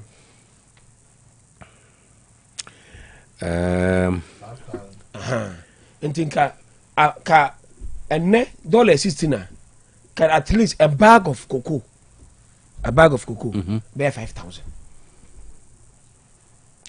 Let's say bear 5,000. Yes, but me crack calculation I mean so cram me here wahano. How much say almost say it could have been 5,000 like you are saying 5,160.96 pesos. Calculation obo your friend saying 5,000.40 times 16 over 8,006.4. Yeah. So divided by 16. Divided by 5,000 something. So was a kind. 5,160.96. And the dollar is 16 cedis. That's the minimum. One of back be French cocoa farm be. 5,000. 5,000. So meaning this time round the CD has appreciated. The CD has appreciated. And to offer the 10.25 now. Sabo 5,040 no. By 5,000.40 times 10.25. Most of 5,116 point something. So when you divide it by 16, then you get 3,228. 28.75%. Yeah, exactly. Because and the city not depreciate. Appreciate. City no why ding. And the Amran Akufa do Etria and I am people about Etria at that high price, you know.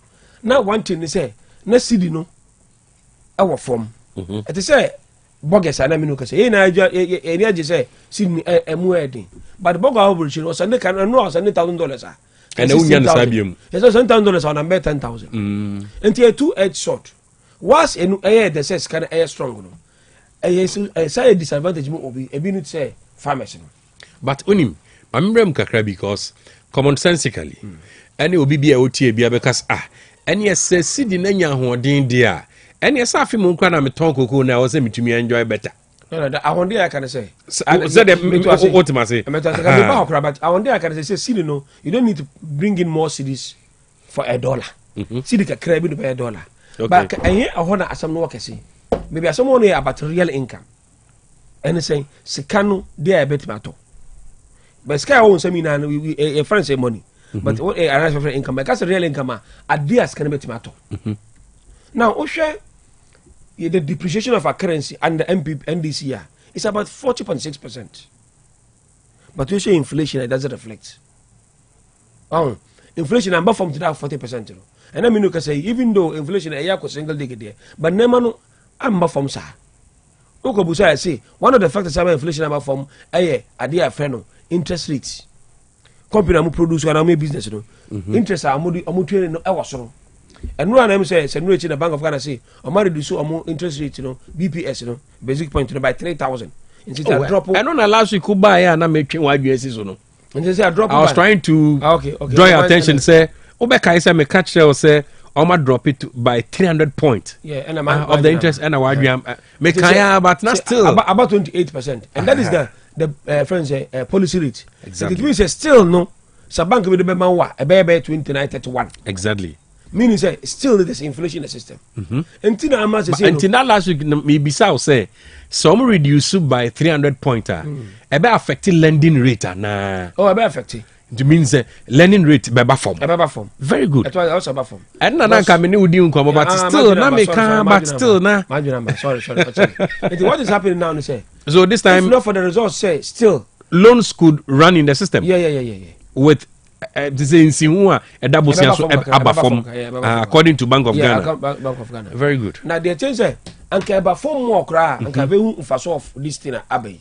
But say nipa na analysis abai say even though nka was some 5,000 mama be 3,002. Ade anka me 5,000 be to in 2024 no. 3,000 be to ma to na so ana. Because me no can say when cement is 85 is in 2024 now cement is 120.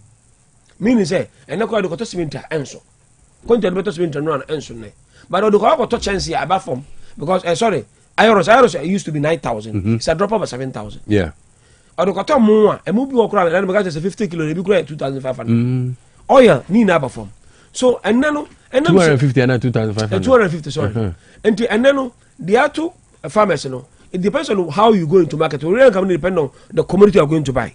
So okoto iron say na bia obehu relief kakra.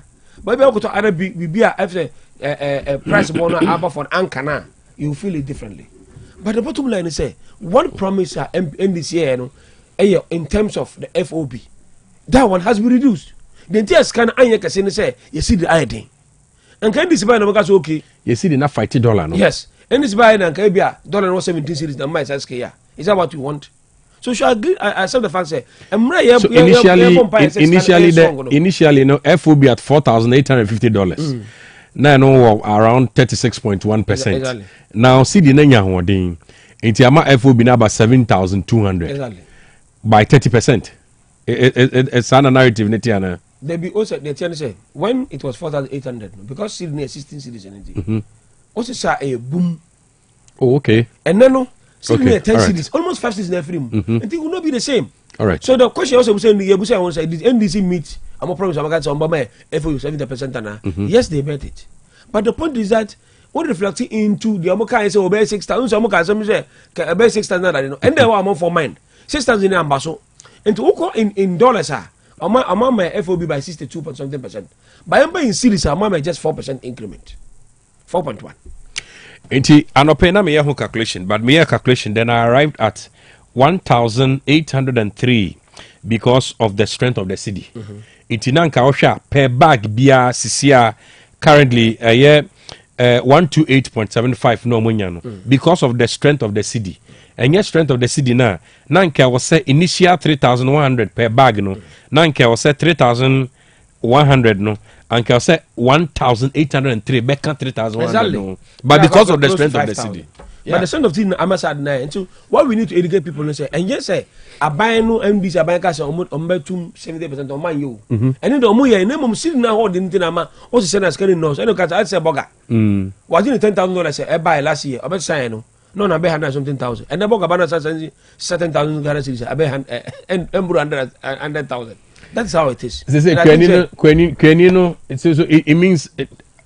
Or some more explanation quite Jumana Akosun. Yeah, there will be explanation, but because I know they do here and 70%. Shouldn't be the center of our focus now. Maybe I'm looking at the welfare of this people. Okay. At least we must begin to look at their post have a movie, a more retirement in farming. I like 2022, I MP by a retirement package. Right from the word go. And I'm a cast say, ya new for who ye. I don't know. How can you have a cocoa farm in Serine or share the Western North Enclave? Neo clinic, you know, I will grind. How many hospitals? Good house, I've been here. And I'm going to also should be our cocoa no room, and I are Sabia no work. How do you expect them? How do you expect their welfare to be going to happen now? I'm sure because maybe they will attempt smuggling it out. Oh, and Ra, I've been very disappointed. Say, I'm back. So you better try it. Go to the ground to Ama. Can I'm saying for. And Ra, me tea cocoa farmers nibi. Even this morning, my monitor almost say, honestly speaking, baby, omo ebinim cocoa farms no one. Omo ben Cote d'Ivoire, they would have smuggled the cocoa to Cote d'Ivoire. But per what I've seen, Cote d'Ivoire price as of now, Ghana they are better than Cote d'Ivoire. Really? As what I have from my main found started TV3. My main TV3 they want to buy and run who here. Cote d'Ivoire price Ghana they are 3,228. Year bang. This year. Cote d'Ivoire they are 3,070 if you are converting into cities. Yes. I think say in last year the share a bit of in price. This year they be Cote d'Ivoire dear no. They be who TV3 and them because Johnny sorry. Johnny's Research Center na what buy say. Ghana they are 3,228 and TV3 according to Joy News La Cote d'Ivoire there a 3,070. And this also smuggled the Cote d'Ivoire Hoboka. And unless last year I say that policy say because I am almost the same the Cote d'Ivoire. Yeah, records we were in cities. Even right from 2022. Also usually Ghana is season in Bieja Cote d'Ivoire. Usually that's how it is. And until na farmers ne horde seedlings no. Omo horde beans no. Into Cote d'Ivoire for be omo in two mo na say smuggle na chance because na border why busy. And over 2022 even as at metric tons in year cities no. Na Ghana 10,560 in the year 2021. Now at that time Cote d'Ivoire 8,809. About 2022 and Ghana the jump called 12,800 Ghana cedis. Satana Cote d'Ivoire 13,032. About 2023 na Ghana the 20,928. Na Cote d'Ivoire 19,280. Then let's look at 2024. 2024 na Ghana the metric ton no jump call 48,000. And na Cote d'Ivoire call 34,560. But 2025 ye 51,660. Cote d'Ivoire the nyamai. But me catch so o ton we Cote d'Ivoire enne. Now go just say for bar. Series very strong against it. It can't survive. I'm telling you, we were background to disappointed because Syria also stands stronger against Sifa. Yeah. The amount of being terms of me cotton, I got Sifa, Oba, only Sifa, no Bible cities, and we follow within the same. Oba so Abesan Beboka. Exactly. See the no way. Into see the Enya Hodena, ya na say. Oh, I am Hodena. Enya Hodena. I am to me. But your bomb pie say, Abai Bemantias here, Aquama farmers no. No matiom who say. Because already a month first started Lambasser and the Abbey meeting the cocoa farmers in the farms with a brand new Akonyani at the idea. Maza and send me a cousin. Mammy too high. Dr. Cass, and I will go share for own continent na Pampronia iso. Also Ankonya free office na the cocoa farms. And Randy Abbey. Mahmoud. Mamina was Didi kai mayamfa abasobo sonko enkoma na nanom kokko afiafo se da no da wono na tia hahasu e mayenya bidie na yɛde bi nso kɔ amanɔne kɔtɔn ma ɔman no nya bi de bɔ no ho bra dwuma a ɔmo die no yɛfa wɔn asidadi a ne yɛ tiafoɔ dwuma a ɔmo die no saa aban bi ba na ɔyɛ n'adwene sɛ ɔbɛbu wɔn ahyɛ mu ɔbɛyɛ ɔmo frakadam na lasulala na ɔyɛ tiafoɔ maame nka no wafi di kɛseɛ so sɛ ose ɔda no fa akuafoɔ ho maame nka no wafi di kɛseɛ so sɛ yɛse ɔban a obɛgya yɛ aduadua anakuyayɔ na wɔde ne sika ahyɛ sɛbe ɛwoma sua nko mu no saa ɔman no tirim bɔ bewo a ɔde yɛfunupan na ɛkɔ kɛtɛ so ɛno nti as ɔman our multi-pronged approach towards nation building no akuyafoɔ play a very critical role nhyira nka awurade sɛ ɛnɛ owura John Dramani Mahama Ghana mampanini bɔhyɛ a ɔforo apa de to nananom akuyafoɔ anim sɛ koko ɛboa a ɛbɛfiri dwama so aba no wɔbɛhwɛ na wɔde wɔha mu abupin aduoson ama akuyafoɔ ɛnɛ saa bɔhyɛ no ayɛ adwuma na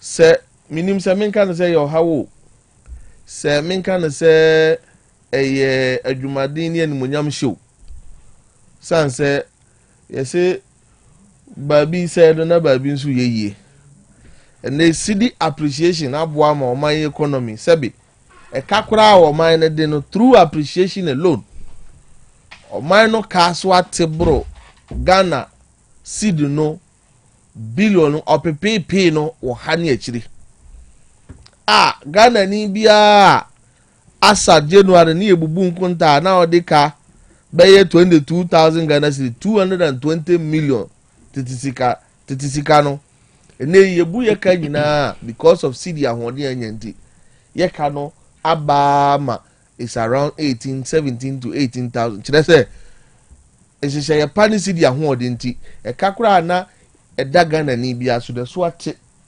bɛyɛ cedi no mpem no 4,000 Ghana cedis enti na ɛyɛ anasa na sanse koko no ya yɛntɔn ma yɛ ho okurum ha ɛwɔ cedi no mu nti ɛna yɛm sɛ ne yɛhunu adwumaden aban nabɔ yɛkɔtɔn no amanɔne na kwasi sika no yɛ dollar no na beduru kurom asanse yɛdie na nya hoɔden nti kane no eni ahoɔden to de dollar no kakra bi ba agye sɛ ɔkɔso yɛ sika no bebree ansana aka siani ene yɛ sika no anya hoɔden enti wo de dollar no ba yesu yɛdie no twe kakra bi a na kyerɛ sɛ no abɔ atipenkorɔ in fact statistics ne economists fo aka kyerɛ wɔn a wɔn tiri abɔ bi wɔ sikasɛm aka kyerɛ sɛ for almost the past fie bɛyɛ aduasani no yɛsika no entimi nya ahoɔden te sɛ mprempren a yɛkasa yi atimi akukuro akɔtwere wɔhama bupen aduanan mienu 42% appreciation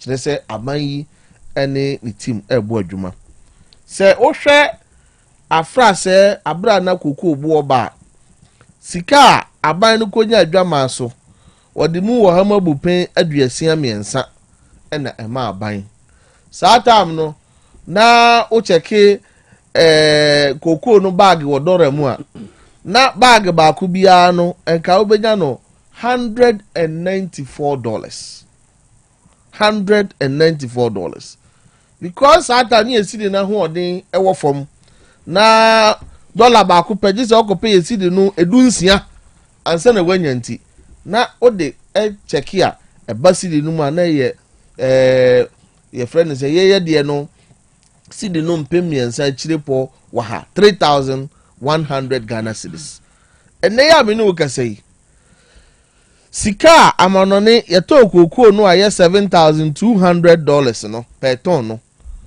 sɛ oyɛ nkonta no a ɛkyerɛ sɛ $5,040 a aban de ma kokoo kuani no egyina hɔ ma wɔ ha ma bupen aduoson kyerɛ sɛ aban yɛ abɔ no ho mmɔden apagya mu afiri wɔ hama bupen aduasa miɛnsa ɛde aba wɔ hama bupen aduoson sɛ wode kɔ America dollar no mu a ɛkyerɛ sɛ afra sɛ no aban no tɔ cocoa ana odi cocoa bag ba ku bi asika no $194 ma cocoa kuani no brembre ya me no kase Ghana buy the cocoa bag ba ku bi a wode America dollar no 315 ene ma cocoa kuani $315 on the 64 kg. Yes ene odi ma cocoa kuani bia enu nti wohwa na chese honso no aban ya eden abon ho mode etie ne se na okura wo yiri bi unua bi na wo ama no ni buronya bebai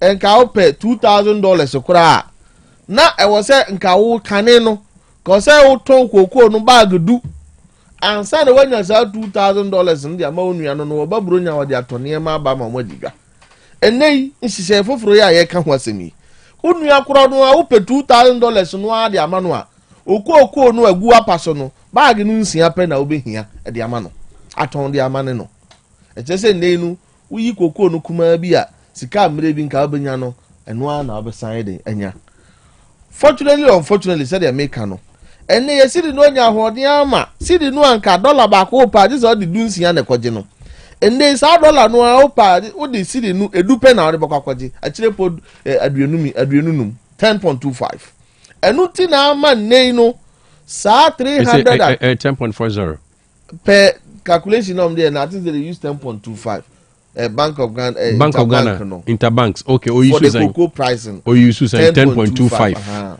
oh okay okay me use 10.40 okay and I'm me by now me dey gbenya 1,803 it's within a range all right okay tini na kosi hwa enu ti na man dey despite say $315 per bag so say $194 no cocoa nananum cocoa akuyafo no enfeel the impact but mami mie ade bi so nkyerɛw okay asat bo so men 9 no mu asidi no ba 10.25 no a yakose even nananum driver for so omonti omode so omoti no 15% adwadi 40 omode so ani ade no even yet is wa malu pray for kwara ti omloro alu pray first so mpata what you say nanka say yesre nananum koku akuafo nso so omo so ti omode so per the current rate ya as at April na o say koku bag bia no as at April this year na aban to no 1,988.5 Ghana cedis and this year the exchange rate ni ya adwuma nka free April ebay nanka aban beto koku bag bia less than 2,000 Ghana cedis but since aban no eti koku nananum koku akuafo brase na onim se de ahasu otie ya na opese oyi sabi o how be ya omukomti no ono a di dukubo ni yemu a despite that CD exchange rate gains no wo tria omo 3,001 no to say de ni yeda so wo $16 cedis per dollar enti clearly critically say wo hwe ne but they okay me tewasi o also na me ne alaji din ko na me catch it has to do with communication and na make sense it's them pa na CEO so to me catch it and ye gusu CEO gusu o chechire I say you go explain tire ye chire mun mra no go kwa 40 ase eji Dr. Cash and the boy aba ye 3,200 and something 228.75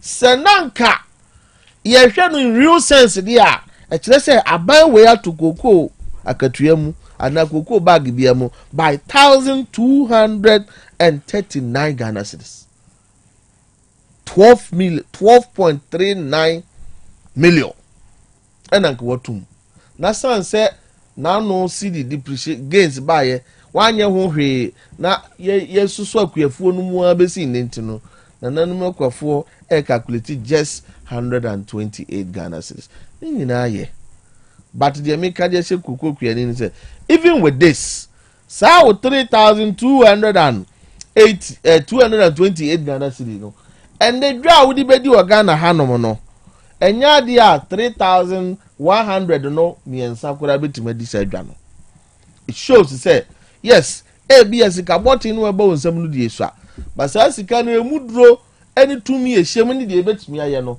na ano die no na afo say doso no kura no enya die betumi aye sa just January POP cement na bag baako 115 Ghana cedis me no ka say POP cement around 85-90 Ghana cedis but what I say just January na 1 ton iron rods na 9,700 1 ton and now me no can say iron rods 1 ton 7,500 enti sika dodo anka obehia de atos iron rods no ene wuto kokoko kakra bi na no eni sika ya ahode aba mu nti no obetimi ato bebre enti na ohia kokoko bag du anza na why 1 bedroom a ene bi obehia numpe na odi asiesie sa 1 bedroom no enti ebesre mpeni se kete wese enye dodo wure sabie son sabie kronto ade no a esua na emu edua eno na faso wom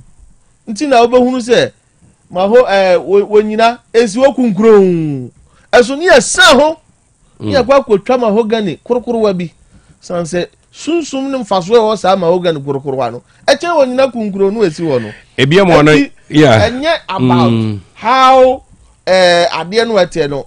The bottom line is that 70% promise has been kept. That promise is delivered.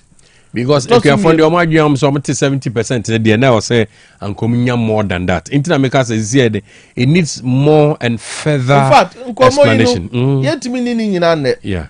Yaba Pemre say, was say a cocoa no was in an anonymous Nanchi Buba because Sabi, yes, Trekun Krunumugrano, Yana Nanum bi or why any abejes was so tremble. I say, Mose a queer foreign man, Coco for man, mobile mom tertiary scholarship. Didn't you know she say, na bakono so say no fee stress more friends say no the first year no first year into okọ first year ni year second year no na still scholarship no so ejina musa say basrim pa bono na je say odi akọ na wie no abaye penimpa enti abanda dan se she bi wo so anenu try embrentwa say carry forward in she enti as many as 100,000 metric tons of cocoa. A boy now saw the ahompe plenty. What the quality $2,600. Ah, neni na kahona abe effective. Cocoa I de ho kai was ye go triani ade nyina no. And then I was here ye 200 mo. Mate. Enti na nanoma cocoa kuafo. Opa ban ba ko a. Odi obuo eni die na oso cocoa kuafo asenye cocoa kuafo nkwa na na kuafo nyina ase na. Eye ndisi aban titi wo wura John Dramani Mahama. Omunum so ntwe opemre pa we nim we ye biamre otwabere no duru a enyina ebedi so faso na esel ye be hye wono afono muma me da se bebre me da se bebre Honorable Kennedy can come me makwa ya ni amenu ya na bo te sai adum ni ntia ho ye na so e ya me adum boko pa mo ese unfo do so ai za odu ni na ya we dai chale cocoa price you Charles Kifusu aka that Lumba. Oka baby gramenya enka nasem. Okay. Ya me fa ne crazy. No nyum bi oboy pa ka binya ka bo mama. Osu be hu mi ama me ho anwanwa. OTEC. Isa me na ma kire wa se be ya Yesu ama ma bra ba se. Na dum ntia. Mate. On them people for him wa. Go bon tia de na say how we were able to manage the economy to this point.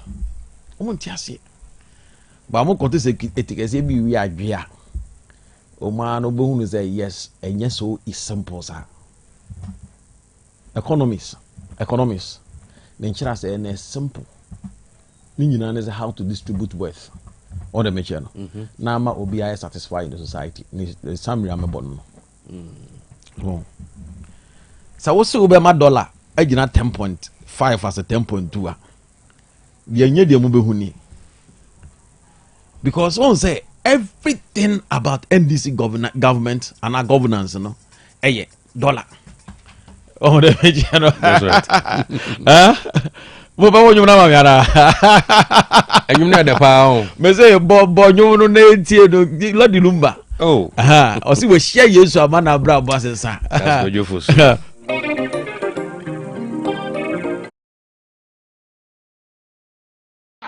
Yabre, okiafo yabre, eyam kwasasam yabre. Yabre, okiafo yabre, eyam kwasasam yabre. Senka ukunu ni mi anka ope, o boyfriend ni mi anka ope. Wo sa maami we, wo me wale wo ba wase ni mi anka ope. Wa kunta wo nua ni mi anka ope. Wo enya mi kunu, wo enya mi girl, wo enya mi ofase, enti na wani breme no. eyensemhunu ana wudie no enye se wani breme a anka wo mfa comment basa ema mi video ase emedi matam every day threatening eba me. That's right. Nyame obrema adasani bia. Sure. Senka afkoma wenki di last year. Ba na nka na kufu adokia papa ni tiri nyina wo radio so. Ka bubu no. Enya ndisi for the trans ka se na kufu adokoto kokoo mo mbango betwa mu 6000. Ana meboa. Nya sa do mu kai. Se kokoo no di omo ba pe omo betum 6000 obeba Ghana for 70% of the world market price. Ana nya sa na me kai, nya sa no kai. Enya me wo mrema obia. Nyame owo mrema wo dasani bia mo mre na so no. And then you cry and normal cities will appreciate. I don't can say, city. I don't can. What one? What brand who say? Who did your person? What confed city noa? Who say dia command dollar? Dia come small. Na Ghana for do say na say dollar. And the command go abrochiri. And the manu mon enu anu abrochiri. Dollar ne ba. Ni asesa dia bo brawa. Kazi asesa no ha na say. As you do get your says ya no city inflation na come $200 bebre na dia nya bebre ya keto abi. You are going to say, oh, they almost econo. They will almost sell opposite side. Say, come on, they will go the other direction. And come on, then they go the other direction. And then when I just say dollar bag Ghana ha, and I say dollar be do Ghana ha as a I know the normal bit me at Tony Eka. Is that the dollar never? Cement and net on the first, senator. Tell us. It's the Macas who I am, Mama. All the mention Musa and Yanchero Masia, Musa, so Yanchero Masia da. So nobody can say, oh, she is a man of bravo. And I get it. Yet the encourage them more. Share. The end this if one man said, let us deplete what we have done. Since Sikai, they are sharing no my support to economy in England. They are just destroying it. Mr. Say, I'm here in the less than 1 year. Ghana economy in England will break it down. Because what they are doing, it doesn't follow any principle. It doesn't follow any principle. Then this is for you. Economic principle, Ben. No. If you the back counting Mukrana, you share both expenditure and revenue aspect. And I say, you know, it doesn't match, baby. You are just spending. Cushion the dollar. Sana oye. Unche kwa befaswa, ubenya revenue. Uwe kwa befaswa, ube mitigate the cedi now against the other currency. Oh, the answer biano, who pump pisika into the system. Oh, $2 to make dollar available. Dollar ne kwa pay demand no. Exceed supply. We are pure economists. Dollar kwa benye biato. 10.5 ubenye biato. Ubenye biato mamebe almost $200,000. Me tu anesthesia in cities. Somebody will be trying say, oh, $200,000. No, beton 10.5. I'll pay. Me piaka. Ya me gaja say. I'll pay. Me money cash. Oko abochi na abochi the dollar you 14 cedis. Oko connection man one the dollar you 13.5. Connection man, only connection man. Omo are the men between the bank and abochi. Connection man go give the bank no wa. Come abochi. On the machine. As they do abochi, I don't know why they will 50. That's all. Abochi. Abochi who den. Abochi they saw you na connection. Abochi touching down. Abochi den do bedru KO no mo tare down. Any alaba ho no. Murum hu. Abochi tare down ho. Me na me catch no. Abochi $10 million. Obeka so be confessors. Obeka so be is a magicians. Who baby abochi be ko see the dollar na free. Dollar do be abochi the baba at 14. Wow. So on the channel. Why you no money say ya de bia mo kwa na kwa kutwa kusi. Entwa akomo economics nkwa economics amode kom kwa na mo ye ho adwuma Ghana. Wo ofeja we ya no da kotoa. Obekọ na ha nyina egu. No akwakopeja we no da kotoa. Obekọ na ha nyina so egu. Sisi amo ankasa no hu. Semo nya security adwuma na mo hwese Ghana asundie beba na security beba o. Se dollar na mukutemu. Say price na mo behwo, say transportation na mo behwo. Ni nyina no you are just confused. The only thing that you are supposed to do is obey manage bibia. Mo ka kokko farmers asem na mo ka kiro. Ene uko tra ba bia o ka chese kokko ton ya say o mo ton $7,200 per $7,200 per ton. Nyeza no ka. Meanwhile uko wet price market price kokko price is about 76 something. 7,000 is more than that. What they are quoting. More than the 7,200. Yeah. Go no control the world market price of cocoa in the world market. Say 7,200. How they ever catch them? I didn't know more. You know, mom here niya. More the Ghana for cocoa baby. Because the last time I check, you know, that dollar I hear friend is saying world market price of what the one was per ton cocoa price per ton. Mombo na yentie say 7,200 as they are saying na. E bi dida so. What na mecha no? Yeah. One of them mecha no. E ye bi dida so ama mo ye na. Mo ba no mo beka dollar na. No ma ko $2 no so 2 or 10.2. We don ka 10.5. Na me bisa say dollar no sa na chi. Where I Bank of Ghana ko to the price nko. Cocoa board ko to the price nko. Ministry of I use good and the price ko 7,000 almost say where market price saying 7,200. Oh yeah, where market price saying. So, na mo bu omu a na mo de manu na mo de ba no fo. World market price for cocoa, price per cocoa per ton. What the mecha no? Eh 7,600 ana di kaka $100. Ekra hana is 7,638.67 exactly cent per ton. But omu say saying 7,200. Number one is half $400 and something dollars. Na kano. Omu ye free no. Omu kwa no omu de no omu ma asene yesa. Do they have their own figures? Do they have their own figures? World market price. And why they cocoa to gold price? And why they cocoa to cocoa price? Why they cocoa to crude oil price? Oh no, to 7,600 per ton. A big crowd have 7,700 per ton. Now, oh, by your calculation, I could peg in 7,200 per ton. Are you living in your own market? Well, now, Sadio man over here free, so what is the 200 ni free? Now we have multiplication now. It can be brave. And you almost that year free so they were trying the numbers away. Numbers almost try ananka omuya calculation no. And money basis 70% per bag na. My former president mama I promise you no. And it will reduce about no crowd no borrow from $7,200 per year. 7,200 not per ton na. O bonus a crowd no. And no crowd no. Enuru sa 70% no promise you no. I'm telling you, open for dollar no, open 7,000 na minimum no more. Open per ton wa. Open 7,200 per ton wa. Well, you boom your calculator 7,200 per ton. Now multiply by $1 rate to grow mo kind of 10.5 no we are. What make no. Unya sika ni we are no divided by 16. Me working on 10.4. But on no chair, I'm working by Bank of Ghana interbank rate. And I put you there say. I put you there say. You better rounding figures. Take 5,040 as against 7,200. No, master, you call. What is it? Encore now. Is it not 70%? Me say me ba cha unya botere. We say we ban 70% of the amount of world market price. That is it. And I me say opa boy so be 70%. Ah. Just simple na me say adie no. Ofa ya bo me say wo born 7,200 o.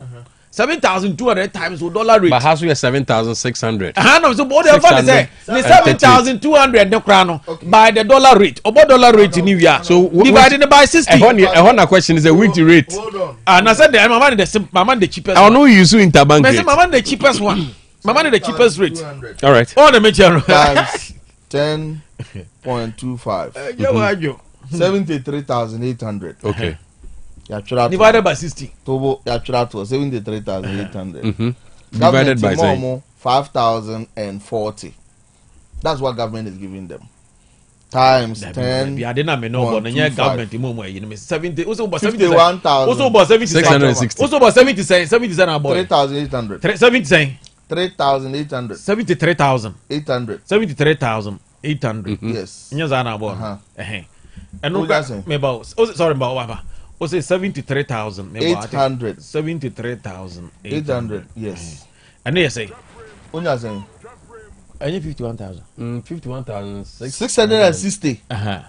Divided by 16.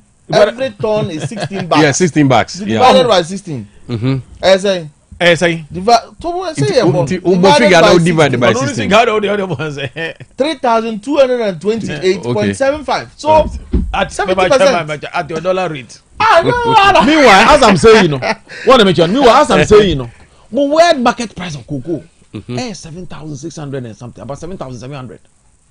Oh, world market price. The dollar rate that you are even quoting, what will quote to the open? Uko intermarket is different. Even Google also can different thing.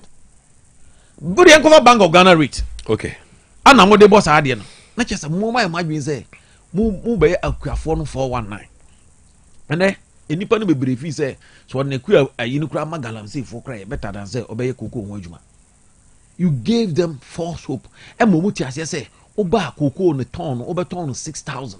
The current finance minister just an guy. Can remember 6,000 per bag. Now no do enough for 6,000 per bag. E kura force mo per 3,500. O there's almost 6,000 per bag from 3,500. Mo na makoye mo economist na mo dia koye dollar. Na na mo ye calculation na mo kan na kufu ado asema na mo kasa wa yes ko mo tua 6,000. Na hono an dollar ho. E na dollar rate net say. Na dollar rate net say. Na we after the calculation. You see I the amount of toss okra entimi nto cement 2 bags. And e betu to cement 2 bags. The amount of toss no e betu to cement 2 bags. Na kufu ado e ko no free 480 Ghana cedis per bag. 480 Ghana cedis. Obedi akonya no. Na ye top koko no 480 cedis. Ansa na kufu ado free akonya. Na ye top koko 31,000 and over. Sorry, 3,000. Sorry, 3,100. 31 million. Let me put it that way. Now you turn 4.8 million cedis. Old Ghana cedis. All free. So you turn 31 million and over. And almost one year. Now look at the increment, percentage increment. The nana kufuado now the tutu. But you say now you boom boom boom. You turn bam bam bam bam bam bam bam bam. Some say my idea.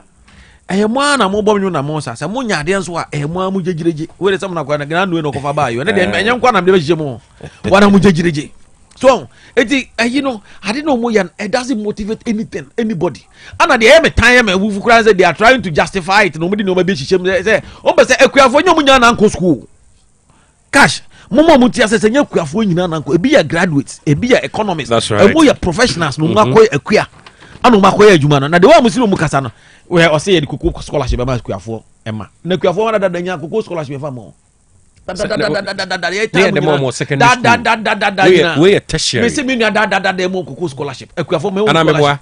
Ana me say da secondary school we a tertiary. Da nyina kuku fo ekuafo me mo scholarship. Say kuku scholarship no na free SHS e buy. Then scholarship no scrap itself. E dey na asesa. Scholarship we order that. And e dey buy e bo. At tertiary level how am go be say what about the first year? No fees, no fees. And you know, because I say, we first year now, second term, second term, ever twice. Kashi, near the Coco for the Moon scholarship. Da. If you come and come my pencil, okay. Coco Grafon Qual Emma, near Moon scholarship. Anna buy me buy President another coup for the dear Nimu kind. I know buy. I know see I'm the free secondary education about the next scholarship and yes she that's right. Now say what's our confess all the comma equiforma scholarship university is it a new thing? That equiforma enjoy scholarship it way upgraded existing scholarship. Just a level be na across keke. I saw me say as I said no say mo be da adam ho mo numu na masre na mabo ka kire mo say eye equiafo no movie say mo no madini ya. It is your own cup of tea and it's your own baby to feed. Sure. But me no we witness say one, if you word market price of cocoa, I'm on can of cranch phone. Mo dollar rate mo dey calculation mo san can of cranch wo mo. Ana upon tro mo twa nyina so sika mo dey ye no. Eh sika timi to cement 1.5 bags ra. So enti impact ben ana betimi anya ewo eye system we. Ye nyina no ye team country broke or no country broke. We all dey inside. And I'm a boy. We all day inside. Okay. Yeah. With the mestre revenue issues. I'm saying now no finance minister back kind budgets. How many new taxes no introduce here? Or buy or be asking for more revenue. To the fact is that sad democracy here for the first time in mid-year budget reading should tell honorable say this is a government who mean business and or strategic ways of mobilizing revenue. That also mean, Dr. Cash. And now we are seeing who carries $200,000 cash on them? For what? Even in America, you can carry $10,000 on you for business transaction. For what? It's all legit business. Yeah, South Africa here. You cannot even buy food with cash. You must electronic. We are preaching cashless society.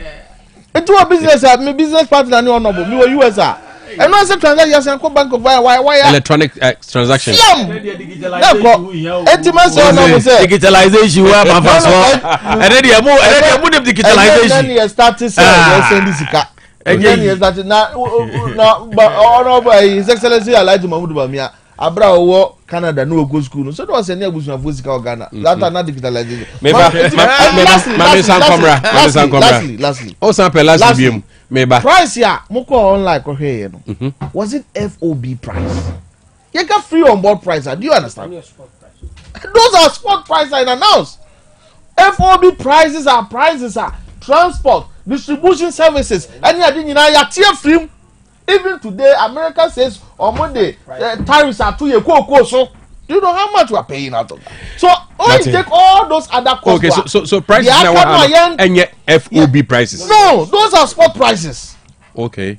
It is 700. So where do you get the FOB prices? 7.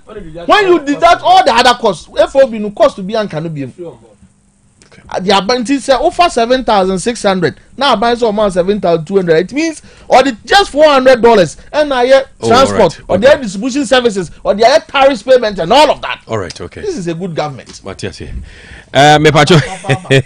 Bomodina na ukudwum na tomato paste e dia ya aduane a papa no e na Lavance Lavance na se wo to Lavance tomato paste any hondi tomato mix na e boa pa wo to no na omuso omuyi sidi baako efrim said ye beya ometumi ede aboa ama adesua enso wo man ni mu atumi atumpon akona nimpa me ba chentu kodwa so na wo pe eye tomato paste ede aye froye odi aye nkwan ede esa odi ye bia jollof papa bi pa eno na Lavance ene on the tomato mix no onye bi na auto a ebeboa emaduane nu aso kokama enuane nu ewo mu no eboa nipadua na pa nti kaisa wo tobi no na abribia no na omu eyisi di baako efrim sade beya ometumi ede aboa amadesua enso atumi akona nim papa anti bomodia ne tobi na we FDA for ensa hyase na mum oto a eya hwe ho obewu kwan omfa so a omuyi 1 CD no ede aboa adesua o tank ne ho adwa apai wa hyase record shortage ne ade eye tank expert na ometumi eyi sa oha no efri ho ede amao anaso use plastic fuel tanker bomodia se omu gina ba fi kwan so sokra ya omre repair tanks no o pese o ko ye eye fish pond farming obehia quality tanks bi a size bi a ope anakala bi a ope ni nyina tank expert no be ediama plastic chobos no so hye so ne kai say tank expert enko na omo wobie na kai say bosumi nsia bia no obe service tank no na ni nyina so tank expert na also omudi say adwuma no edema for tank expert was 0546 220009 0546 220009 bano say o botank expert dia kai say o poly tank no ana tank no eno na da yakoma so na kai say Latus Enterprise enso eton safrel say bomade boru na so ye na say o to nioma e de siesie ofie ana say o de siesie adwaye dia bomade furniture Latus Enterprise uborum or Latus Enterprise uborum so e Latus Home na nioma ne modern quality and affordable or PVC pipes e wo ho our bent any fittings our Turkish doors our paint chandelier light or wall light or electrical cables so hobby towels or normal bath boot or pumping machine usiesi adwaye so or telephone shower set or complete shower bathtub jacuzzi basin shower glass na de keka ho or water heater nyina ho open Latus Enterprise chira kon furniture adum offers the house road from 0242616585 0242616585 yanko Olus Kitchen aduane papa ho Olus Kitchen de Usa Olus Kitchen ho ake waso ba hye eho pa na obenya aduane papa ato I say ebia mo adwumam mo pese mo kɔ eye corporate luncher eye Olus Kitchen anase eye special eventer ebi to say wedding aye fro anase engagement birthday party say o to bedi anase ye me pacho bomodian fall on Olus Kitchen o fall on Olus Kitchen ni nyina ebedi aboa bia na opeduane bebre opekakra bi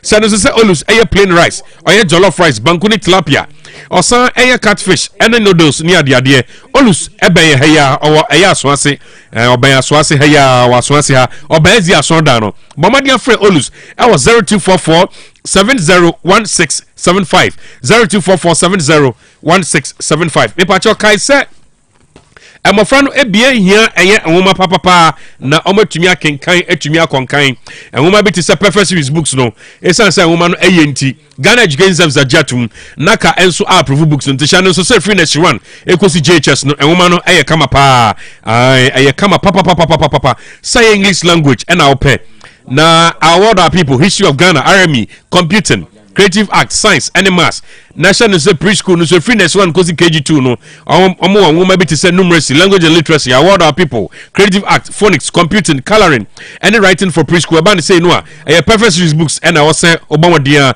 enya edema mafra no to be kinkan konkan na channel say JHS for books so omo combine wo omo san single omo san supply pass examination questions just say perfect series books no eye pa and nti omo cho BC no omo nkasa di adanse na ubie question animu I said the okay perfect series textbooks no now feeling the pa now kwa no upedi atuafo ani chekumase ha eputo jump station no and adun kran so adanso man first stop on sabeka wonu mo ho bomodi afre perfect series so 0244 299938 0243 299-938 and 0540-755-465 0540-755-465 a perfect series and woman kwadia kaisa my friend dachi ewo and woman emunti bomodia Toby Mama Frano, na omuntumi kenkan konkan. Yenti adofo adwenkyerɛ kakra bi na yentumi to aso. Miden de Mr. DY Asam kase free awka. No kwasem ni NDC for atwe tropa o. During campaign omusi koko, omo eba dia, ombeto 6,000. Na former president Nana Akufo-Addo asisiye. Wonhwe ye dia bai ma omo yekoto ma omo bumu no. Mo hu de om dia ye kokofo umyemfe ho adwene. Bye. Oyibo Boatini, we draw the neighboring media message. Say Coco for the Bowe de New, Sabu de Yenye Issa. Nobody Coco Mass 128 Ghana cedis. And Mujabe no mind to Coco Cameron for 10 million. Abaning Comlabium, Yakia for the cover the Yenye. Abuajini ngwa biaja amoma menkotia ya tuko kobum senya 128 Ghana cedis 75 pesos weyen to mu yedi bumai mo position the phone position mo kansin bebre fa kokko bo ho sembetuma ko 6500 na du sia kuafo mo baya wei mbifo mo hyemoniema yi enhye ne menetimi ko yenem anoma div organizer wa chance wa biem Lincoln, NDC Communication Officer, Army was Sevilla. Obey my Panambo Celesta, Mufo, and Sunches, and important. I mean, coming, John Draman, Mahama Danasi, Samamu Papa, Obuna, Quatia, the other so dear.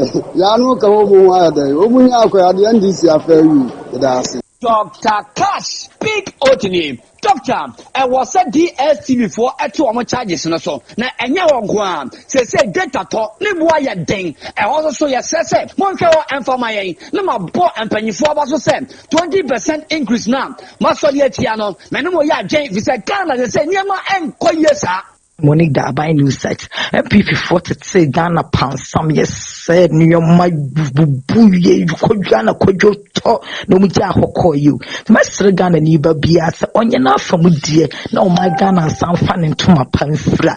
Master drawer for munya but sre na light ne jina sha ye nyina ye di ntia. Master kwetia for position part ni parliament to man no mo ba 8 years so mo bebo brebia tuma de na ban wo so mbenyam isane medio offense kokote Dr. Cash ye besere kokon ntubuna bande ba ye yina no sebi ye bonjo so na emu de se fatara na bande de e de baye ye yina enim se dollar na de akofom MP personal dollar no suru na 16 and the dollar na ba 10 cedis si aba 10 cedis ya ye ntimi nya kokon price na si de ye si pe no ntia akofo nko makontun Dr. Cash mechiao ene enyumre Crespo ana mekasa efiri fufuo medenchia ema NPP Media Patriot members nyina Cash Ghana kokwa kuafo afede mo amahu ye ka kire mo na mo ntie omampanyine dada Akufo-Addo etu kokko mu ko achiri pa na nso ni nyina mu anyamofe na mo se mo besesa na so mahu de aba next time mo to aba amba mo ni ada ho afina afọ kwakron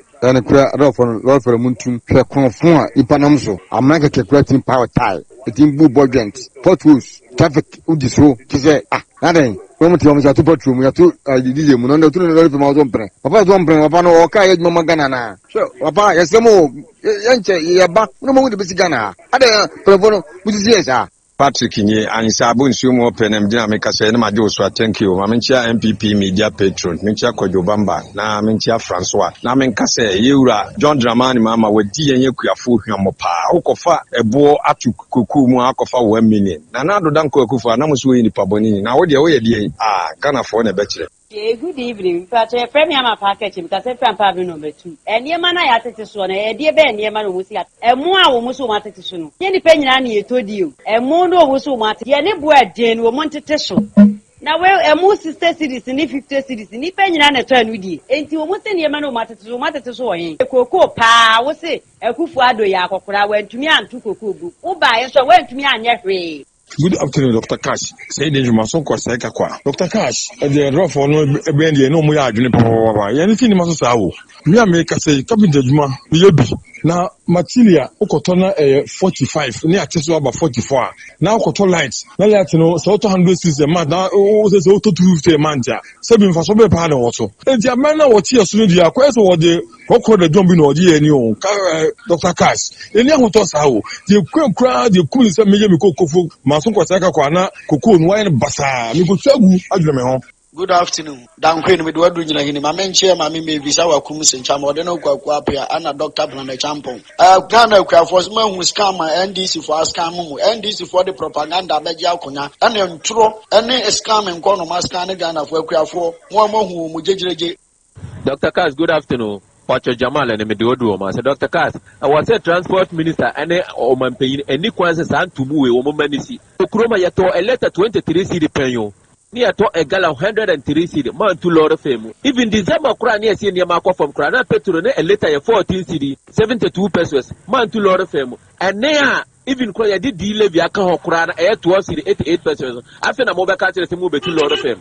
Even baby, I'm a tough fuel, 11 CD, 95 pesos. Now, the transport, I will be transferred and move to fuel. International cash, Wadaro Mamidiane, Nana, Bidi Debacope, Mammy Shami, Misumi MP, Lawyer Kufu Briabua. After so, someone in Amunim, and this are troning Nada or Mudibedi or Maisu, and the Moja Kuko, we are for a little fiber to 2. Young team. Dr. Cash will take a tip when you are the hardworking and humble chief of staff. You regulate Zebra Bachawan Kenya with Modukwase Santasi. By less Shabasu Wakatiano, NPP for Nsombelu Suputo, Ombe, and Nama Mamu Papa is SSC John Dramani Mahama. Ebu Agana, the dead and Yama boy for Gana Sika, some of your exchange rate need you good. NPP, dear Opo, how I know Koto Abama and Hey, Opani, Mashusha watch. Sir, perfect series books here. Oh, mammy, go to be mammy, mano. Oh, Jajai. Abua wamo say what to make in kind kama.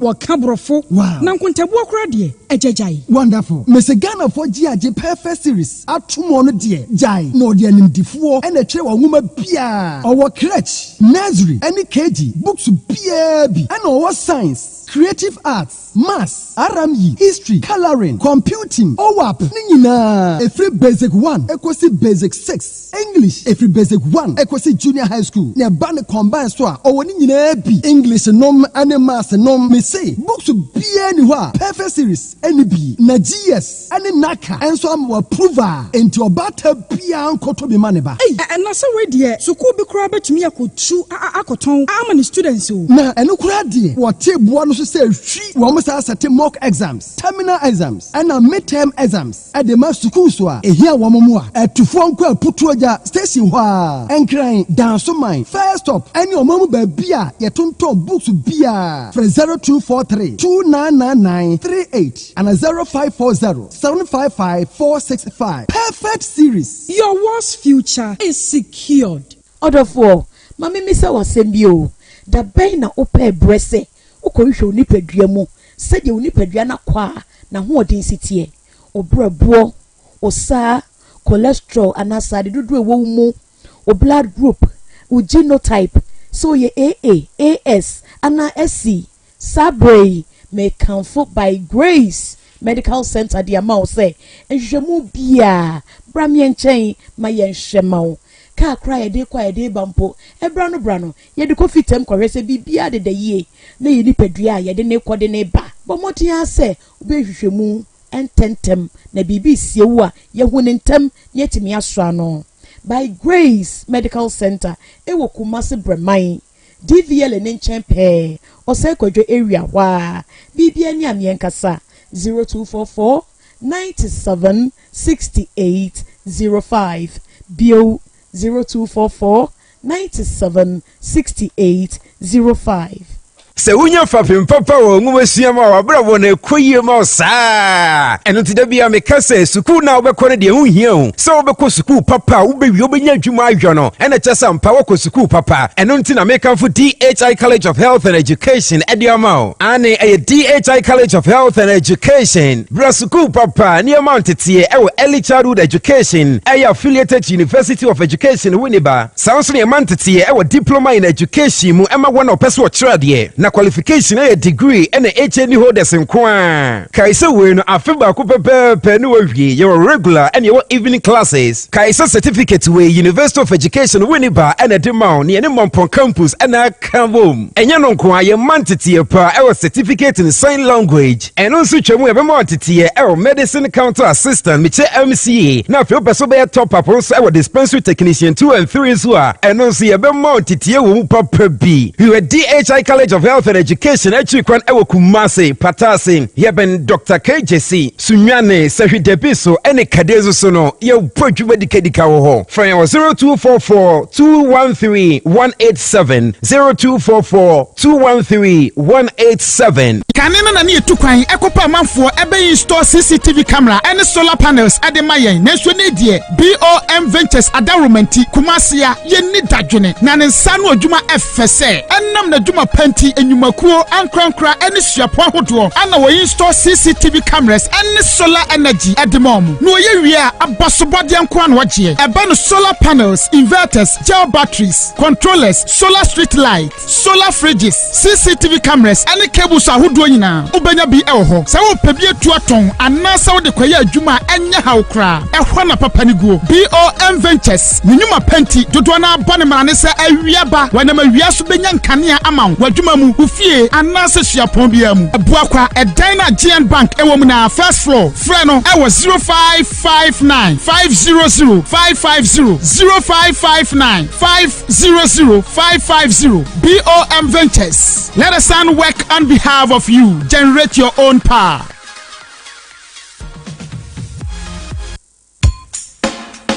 Sawu to susu ama wanya akwenya de age bank besia de enya de foforo nanso wodadwe mu boafo pa Odotobri Rural Bank de susu loan ensise foforo kraba eye Odotobri special susu loan wodia ne se wo to susu no a 60 days pe wobebo wo susu sika wato no ho emprenum de ama wo besia woje besia no nso a ensi wo ketwa bi se wotumi tua besia no ansa na bra wahye no aso a wotinsi ho no so ma wo se hu Odotobri Rural Bank pena wubenya saa kwanya yi yesen bie savings account ama wo de kakra betumu etuatua besia no na wonya kakra so ato akire enkrata 17 bia nimu ekwiafo bosumi adwumayefo adwadefo nyina emfa wo ho nhye Odotobri special susu loans mu cocoa loans microfinance loans salaried workers loans ni nyina woye bi eye bafie na wonya besia Odotobri beto share say na bie current account na wosi kasem nyina beye ye bia ye newest branch wo tutuka oboase ye ne tutuka police station ni di hwe animu head office wo Jakobu oboase ye wo White House bar bekwai ene post office ni di hwe animu asoase ye wo dwane hwe animu Crowfrom Adren Kwanta macro nso one Golf filling station no ne bohun Roman Hill Total filling station no hwe animu wa Agrikinzema wo Ben Lorry station no Tafo owo mile 4 Eyija one Victory Baptist Church di hwe animu Bantama NTN office in share ni mu pe ebuakwa our Roman Catholic Church Credit Union building no mu oben ebuakwa police station no Santase runabout our Lavicus Hotel echipe oni asokwa taxi station ni di hwe ni mu fre 03220 91454 ana 0243 710784 Odotobri Rural Bank where business grows.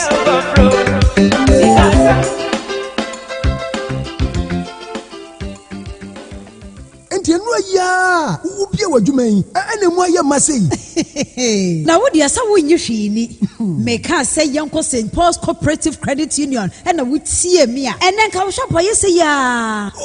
And you ma hami huo nantiame. Ono dia jama die. Ono so was St. Paul's. St. Paul's Cooperative Credit Union jiwo bia.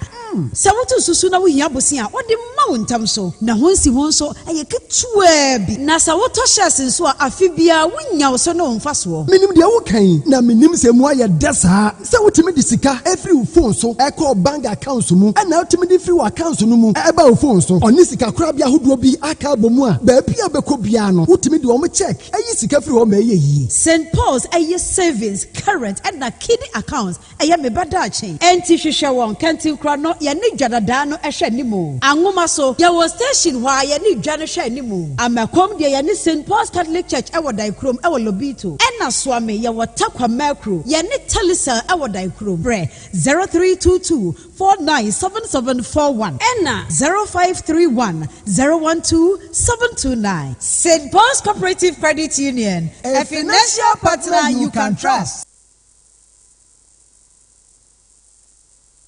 OTEC 102.9 FM, the pride of Ashanti. Dwabrem. On OTEC 102.9, Yakoya Yasai Abba. Quickly, Alaji, you heard Galamsey issues, no, especially with Galamsey fight. Abanse or launch a year comes deaf. Cash. They are reforming small scale mining. Cash me palm ya pan can discuss it DSTV. Galamsey they can't bread this. I make quite Galamsey no cry issue there. Galamsey na minutes or be interested. Galamsey ya can't one story. Oh, in the space of 8 minutes over to me I kakra now the DSTV na so. Ah okay. And I mention say from DSTV. Na Galamsey there. In fact, DSTV issue. Cash also tell us say corporates are entities. I'm about with investment. And sometimes I'm about with their policies. I also answer to Omasi. And for that matter, I don't support say it may be an entity corporate. So. But we should as a country so it may allow my corporate to NCCA. Because we came from far. So okay, tell myself you should tell Kosi. Well, I got credit that I'm gonna convert your cities into Ghana cities. We got to credit 5,000 and 6,000. Yeah, sure can also say 5,000. Obogumu super say it lasted for 1 week. 1 week so as someone say you wash it. Means okay that time now. You can watch a man and later see okay say the data no so koto what boy you data na go na see oh data can last for only 1 week. I say 1 week so say what you so we and I say you so we ashe. Na shit. As a fixed subscription. Na shit. Later na go pay adima say there pay as you go. Now pay as you go you buy. Kashuru ya dwen say e boy papa me no kase say me to me credit na ma use a eguso be phone so dan pe bia na ma use dan me pen na ma jai enti sometimes you know your bank intervene as a society na be intervene in the system na e boy magana phone so say be omo ha so I am the view say the we you know a means of communication led by some judge you know and bad but guys o hwe Adia or the woman say DSTV catch and say they are losing they are doing what they call what we friends say economic of scale. Economic of scale is talk about the higher you consume, the lower you pay. That is the bottom line. And the Omokacha said the reason why I pay $82 per premium no and Nigeria 256 you know because Nigeria over 300 million population. Sure. Yeah, over 35 million population. But minister what table be me who table no baby. In the same table no Botswana Malawi Eswatini among them 5.something million population yet amu the price no form sin Ghana dey me hwese me nyama wa don't worry amu the form sin Ghana dey me ye piama so meaning say me nim nintia amu the say but me personally research me say if you go to that country I mention like Botswana Eswatini and stuff no apart from DSTV no other private media station a year digitalizer people can access it, you know. A computer in terms of a transmission. Maybe we are more you or Mukrum and Visa or maybe champions, you know. This country are doing it. Amu ye say Ghana hire DBI to live in and Brunei and that's one. Exactly. Say to share. This is what you saw. Share, this is what I saw. Share Ghana, your population 34.5 million. You take the two as premium. but sure baby to say Botswana population 2.5 me wa amu to $61 ye do so so ye do so no ye tuamo but Nigeria do so ye na o say Nigeria do so ye ntina o dey about 29 aba Nigeria and Nigeria do so Swati Botswana na amu fearless esene how so o sure body na say esise bi wom but me need you dey make a chance say okọ that area so that one satellite can say na okọ that area no na that Botswana Eswatini Senegal and omo private stations no aye ejuma no omo DSTV compete so many ways look some of the obusa the amutete of obusa sports for no to be a chess sports ball information no okọ those areas in channel na obi ahwe it's true and God they say this onya friend say onya DSTV no okọ omo dey so you get it and watch there are some Ivorian channels we your crowd momo waka na audition na o ma set ni e kwa onya be ama competition wo honti sometimes almost subscribe too expensive people will not subscribe because there are other alternatives but in Ghana case in this and not all the TV stations in our novella ya show one Lavahen ya show Kwando Sasimia ya show Bakugwa say Rosalinda ya be show FM Bakuru Esmeralda ya be show Pragia ya be show Debia ya show Kado nyina ya show Debia Bruni ya kasen to kwa na bigus ese si bibi so ba Aurora Debia fofo Aurora and this is what now all this the we are so from 8 o'clock after news you need telenovela sa ko pima nacho once and DSTV movies expensive movies or more channel like BBC CNN Fox Al Jazeera operation research you can go there and watch or more other stations bebre no here TV station na dey aka mo ani book so about 12 so na say pornographic ya so almost the market am say Ghana ha no they are becoming inelastic to their customers. Okay. Because only alternative yeah, until you will consume it. And the best na, or you say the higher or increase no only option be no or better. So once you fight your money, the music organization should also talk to the private station say, look, they should beef up their content. And I make us say, I want to make him say some George will wake up and do something. Exactly, they should talk because to them. Abraham Eslo or now cassette here. And yes, fa sikabra na menyama fa sikabra na me sende o sanse hunu we ye egusu koso and in kola 12 years ekohwe odini nua ekodiskadru look at this nonsense but still edaso koso mame 100 na me send mame sende abugusu ye adano boy bi ba ko bi frɛ obi team no so o se me ma 100 a ma me send no abodi na ma 200 o se ne me ma 5 billion o be ma me send was what so gosh and say yes try to be breaking machine so use 30% you know of 82 no and I'm say 24 or so yeah so we $24 dollars in the free one which I back up 56 or so no I'm telling you and I'm say any option be by next year because any competition be the system no yeah o say and I do here for distancing o just station na kanwa David Lucas 10 series only option because what you know there sir one phone so to so twa we mistake about you sacrifice obeko and most of more you me use DSTV but more you DSTV no because of research I'll be into to be o say me unsubscriber what do I do why will you get all this and I mention we do for your research so there are two things to do either they should drop the cost or they should do pay as we go once we shall say catch say that telecom say a fixed price for a fixed date but later pay as you go no na why and it's about $82 for a month agreed but $82 you know will be as I consume it and it's $82 okay instead of very good it's a bit the performance and your performance not a good na go exa bundle so I use it when I feel I want to card be and my card name for slotting that mean my we are to me me analogy or different station share the only 82 cities you know so who be say for say ojuma and power free into wash DSTV every 1 hour. What about fear by 8? Wash about 2 hours and 3 hours no. Out of 24 hours, wash 3 hours pay. Multiply 3 hours times 30. Oh, 90 hours pay. Meanwhile, 24 hours times 30 will give you about 700 hours. That's right. So out of 700 hours, I also use why use only 90 but $282. And yes, is he. And they also may pay as you go. So they say me pay as go me go to $500 every 2 hours. I don't know how to manage. And then because subscribe your friends MTN 399. Me try 399 I'm 214 gig.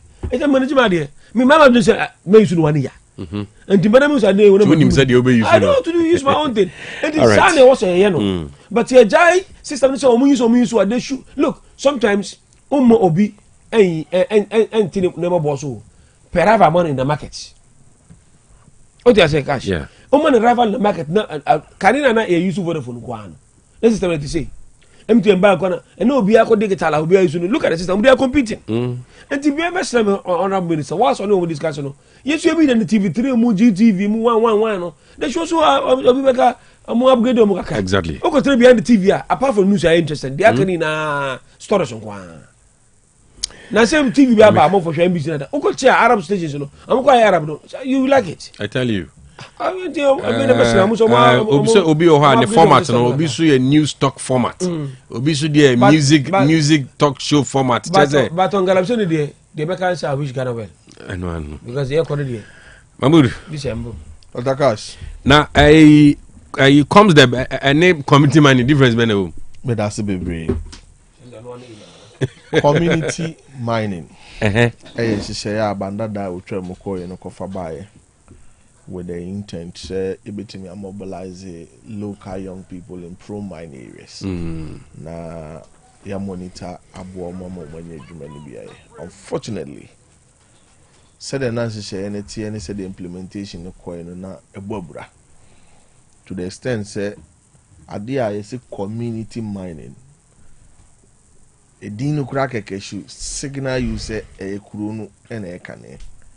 But we are saying it was benefiting a few people. Anko party chairman and a DC, Anko DC na a MP. Typical example in the Lambele district. We know can say the former DC Bonzoke. Hey Bonzoke. I was also an account of a certain 55,000 to the community because he never accounted to them. Okay. Inti they told me, you know. Where from the 55? Say they had a metric. They also a community so as a DC he was taking that in trust of the people. So he has to do account. To the extent so free assembly there's no document showing but be a connect so they are chasing him. Okay. They told me, you know. People couldn't find a difference between community mining and Galamsey. Because in terms of operation, it was almost the same thing. They told me, answer. You see, the ultra said him send a chia. I don't think you host you producer or your boa for. Honorable MC, no one a boa for no assembly members and all of that. Or the coordinating directors. Cooperative, you must have at least a certain watchdog. I'll make checks. Na say adwuma wo ye no you do it sustainably. They didn't have anything of that sort. Enti ye buy na suade ye hunu wom o how I de buy na yesu yafa yesu yanya suahunu bi afiri mu a ye no ye na aboa ama o man na fa no to mapafra. So comes the no so Comzep is a reformed platform. Okay. With lessons from community mining. Oh, okay. Yes. So Obi Bisa said, what actually with Comsdep is so different from community mining as fantastic. The kind Comsdep we are giving true community ownership. And to say if it will not benefit the community, and there Comsdep, you better guarantee any license or documentation whatsoever. Terms of benefiting the community has to be one, employment opportunity for young people in the community. Two, comes the Punankasa Kwani strata in terms of, because we say promoters and sponsors are 75%. You say the ComsDep coordinator and are coordinating, it takes 5%. You say local royalties 10%, the local assembly 10%. So already there's as will be no wire will at all watching him if you that is one thing about ComsDep. The toss you know ComsDep, unlike community mining, you will be a friend local supervisory committee. almost every 2 weeks, and every 2 weeks they are mandated to report to the national coordinator. And based on that report, the national coordinator will advise minister. They call her in the name of cooperative. She say idea mom so omunya no compassion for how ma no mabu nhye no so. E trase e betene omo fanya adwuma. The minister will take that advice and revoke the licenses. And I say otherwise. Na mbotumi dia ya adwuma They toss me answer. We are doing what we call the mentor-mentee relationship. Large scale mining companies be brave Ghana ha almost started jumadi nyande. In fact, omo kwasi ka okodo omo netu na kese mu. But who say omanja sa devastating environmental impact said the nei community small scale mining at the bray. For instance, if it's in the Amansia enclave, yeah, we go to Asanko Gold Ghana. Say boy na 10 cooperative mining I wo ha no.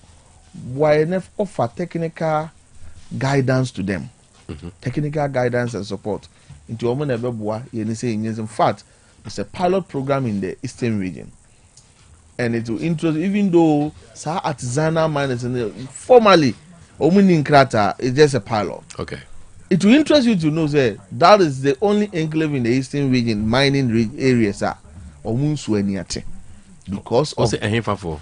Sir enclave one I forgot the typical community. I'll get it to you. They show documentary to you. Wow. Yes. We buy any do piloting. Oh, so it's stress. Do you mean to say at 90%? Now say comparatively at least comparatively. Yes, think. What they to the can ho. So what I say. All right, okay. And there say who now last but why is the ministry sitting on all this documentary? No, it's not. In yourself, pray or glory. It's about getting to know the actual outcome, healing. Okay. Now, if you report to you report the concrete healing process. Just piloting. The African policy, Uber rolling it out. To confirm Hong Kong, you really could yi and Cobra, Hakoyi, Bunsa, you are say. So now we've realized the piloting is working. I'll say infusing in a major program. Okay. Jason Kube offer technical guidance to these people. Say I have Kenya, say you get Newmont. Okay. Your boy say you get Anglo Gold. They tackle in the put you get Goldfields and all of that. All right. But be a business so no we do it. They told me and son a be a cooperative no more. A community mining no more. Training and mentorship. Sir, and they need social investment from rural bash no routine. Any gold board or rural major. Yes.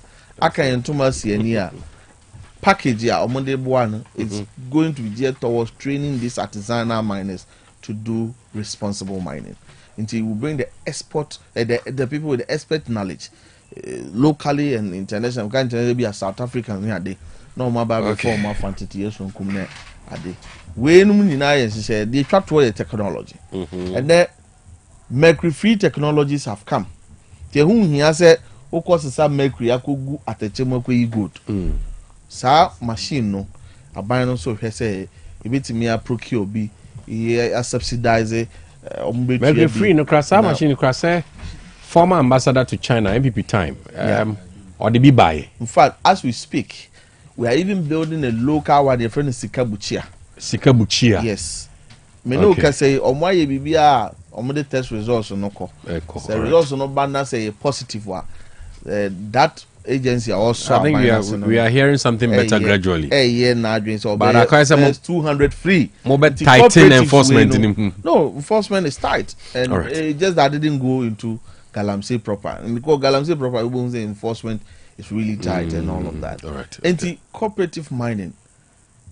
Idea aba na ne betena che na beboa yen so and yema miensa na yehwe anim say once it's successful it will be able to do one, bring an end to irresponsible, illegal and reckless mining practices because ye come boom na ya bo mo to do the right thing nti ebetimi the Galamsey no aba na wie the tosumienu provide sustainable jobs for young people.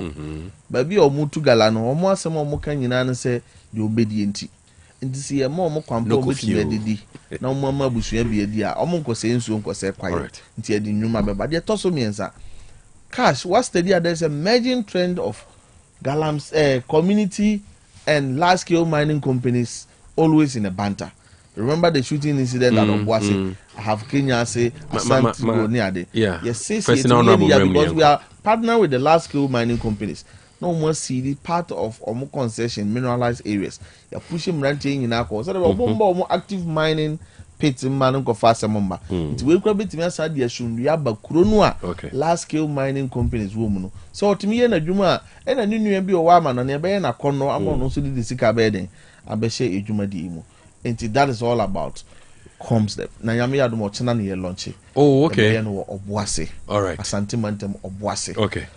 Black Park near Lenklen Sports Stadium. Okay, all right. Panon Konon Pepe.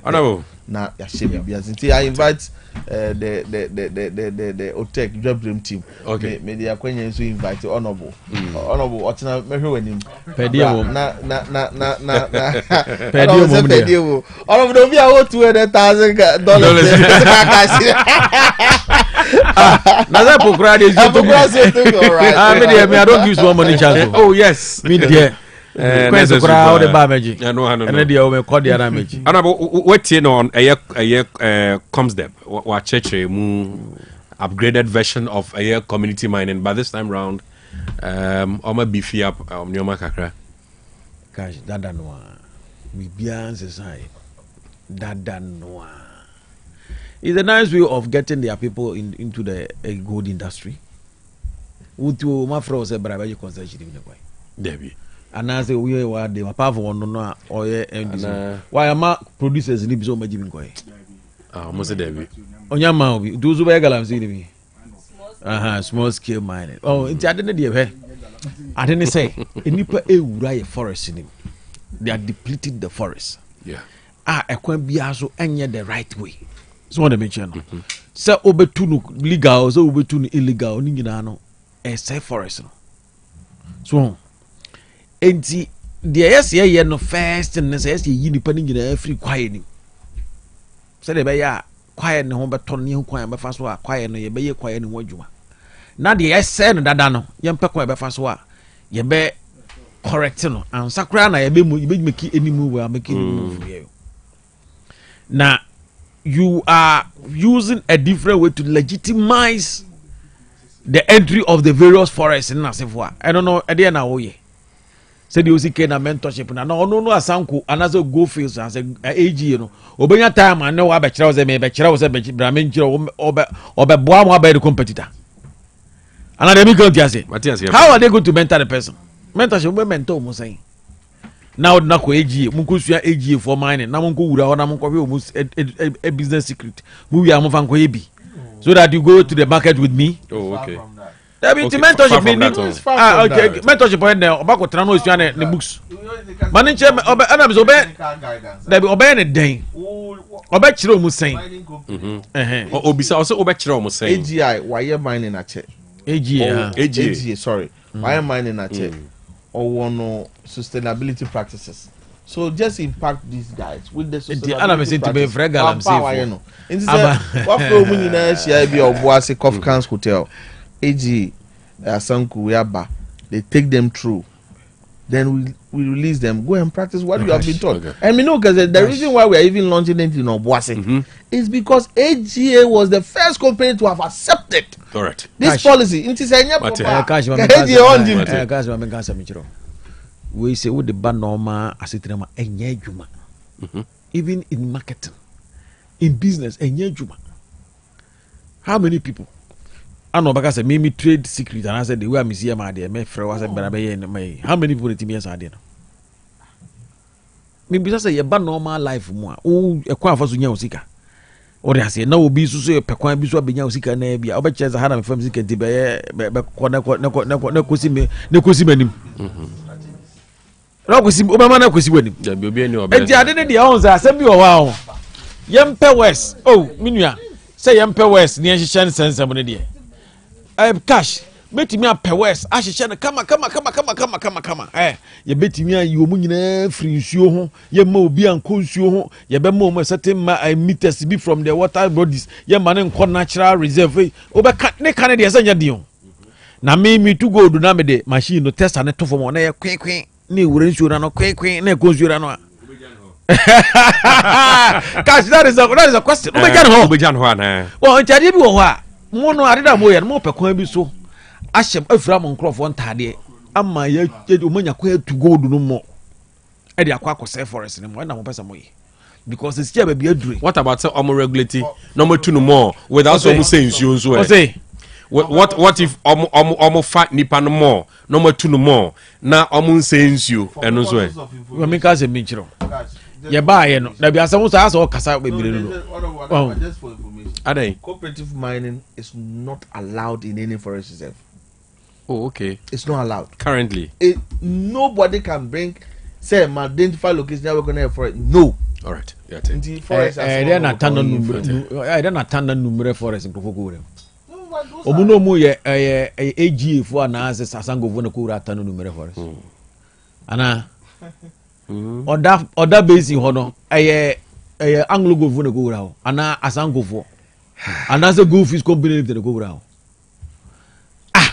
Arena ya kanu ho. Me se ne card enya di ho. Me se am tie kasa me twa business proposal ma wa ho. Me hihye fe Judy. Me hihye ne kama de ama. Ne mom implementation no. Na ho ne asem no. Okay. So arena mo ye no. Oh Ghana ha no ye nya ya adwene se ye beja galamsey ni tu. Ye nya adwene se ye beja forest ne sei. De pese ye no no na ye pese ye. Na se ye adwene se pese ye ja galamsey ni tu a. Nanka mo statistics here ya mo bai ayi su ya na niase ni so pepe bebrebe amaboa okosu ya oko pepe oko hihia omo man handkerchief for him ye tole tro ba ko sai wo him ye ya hwe wa pepa na niase o wo se wo de ba friend is mo friend is nap e de ankom comes dep no and this community galamsey no community mine and difference bedo yanga se be regulate omo ye be claim ye be their alternative livelihood onkai planting there reclaiming nyasa ne yanka ni nyina ye be reclaiming na what's am okay you know it's just synonyms and antonyms synonyms and antonyms anti or than the bi ne de bi hihye ne de bi opposite that is synonyms and antonyms that we play with it.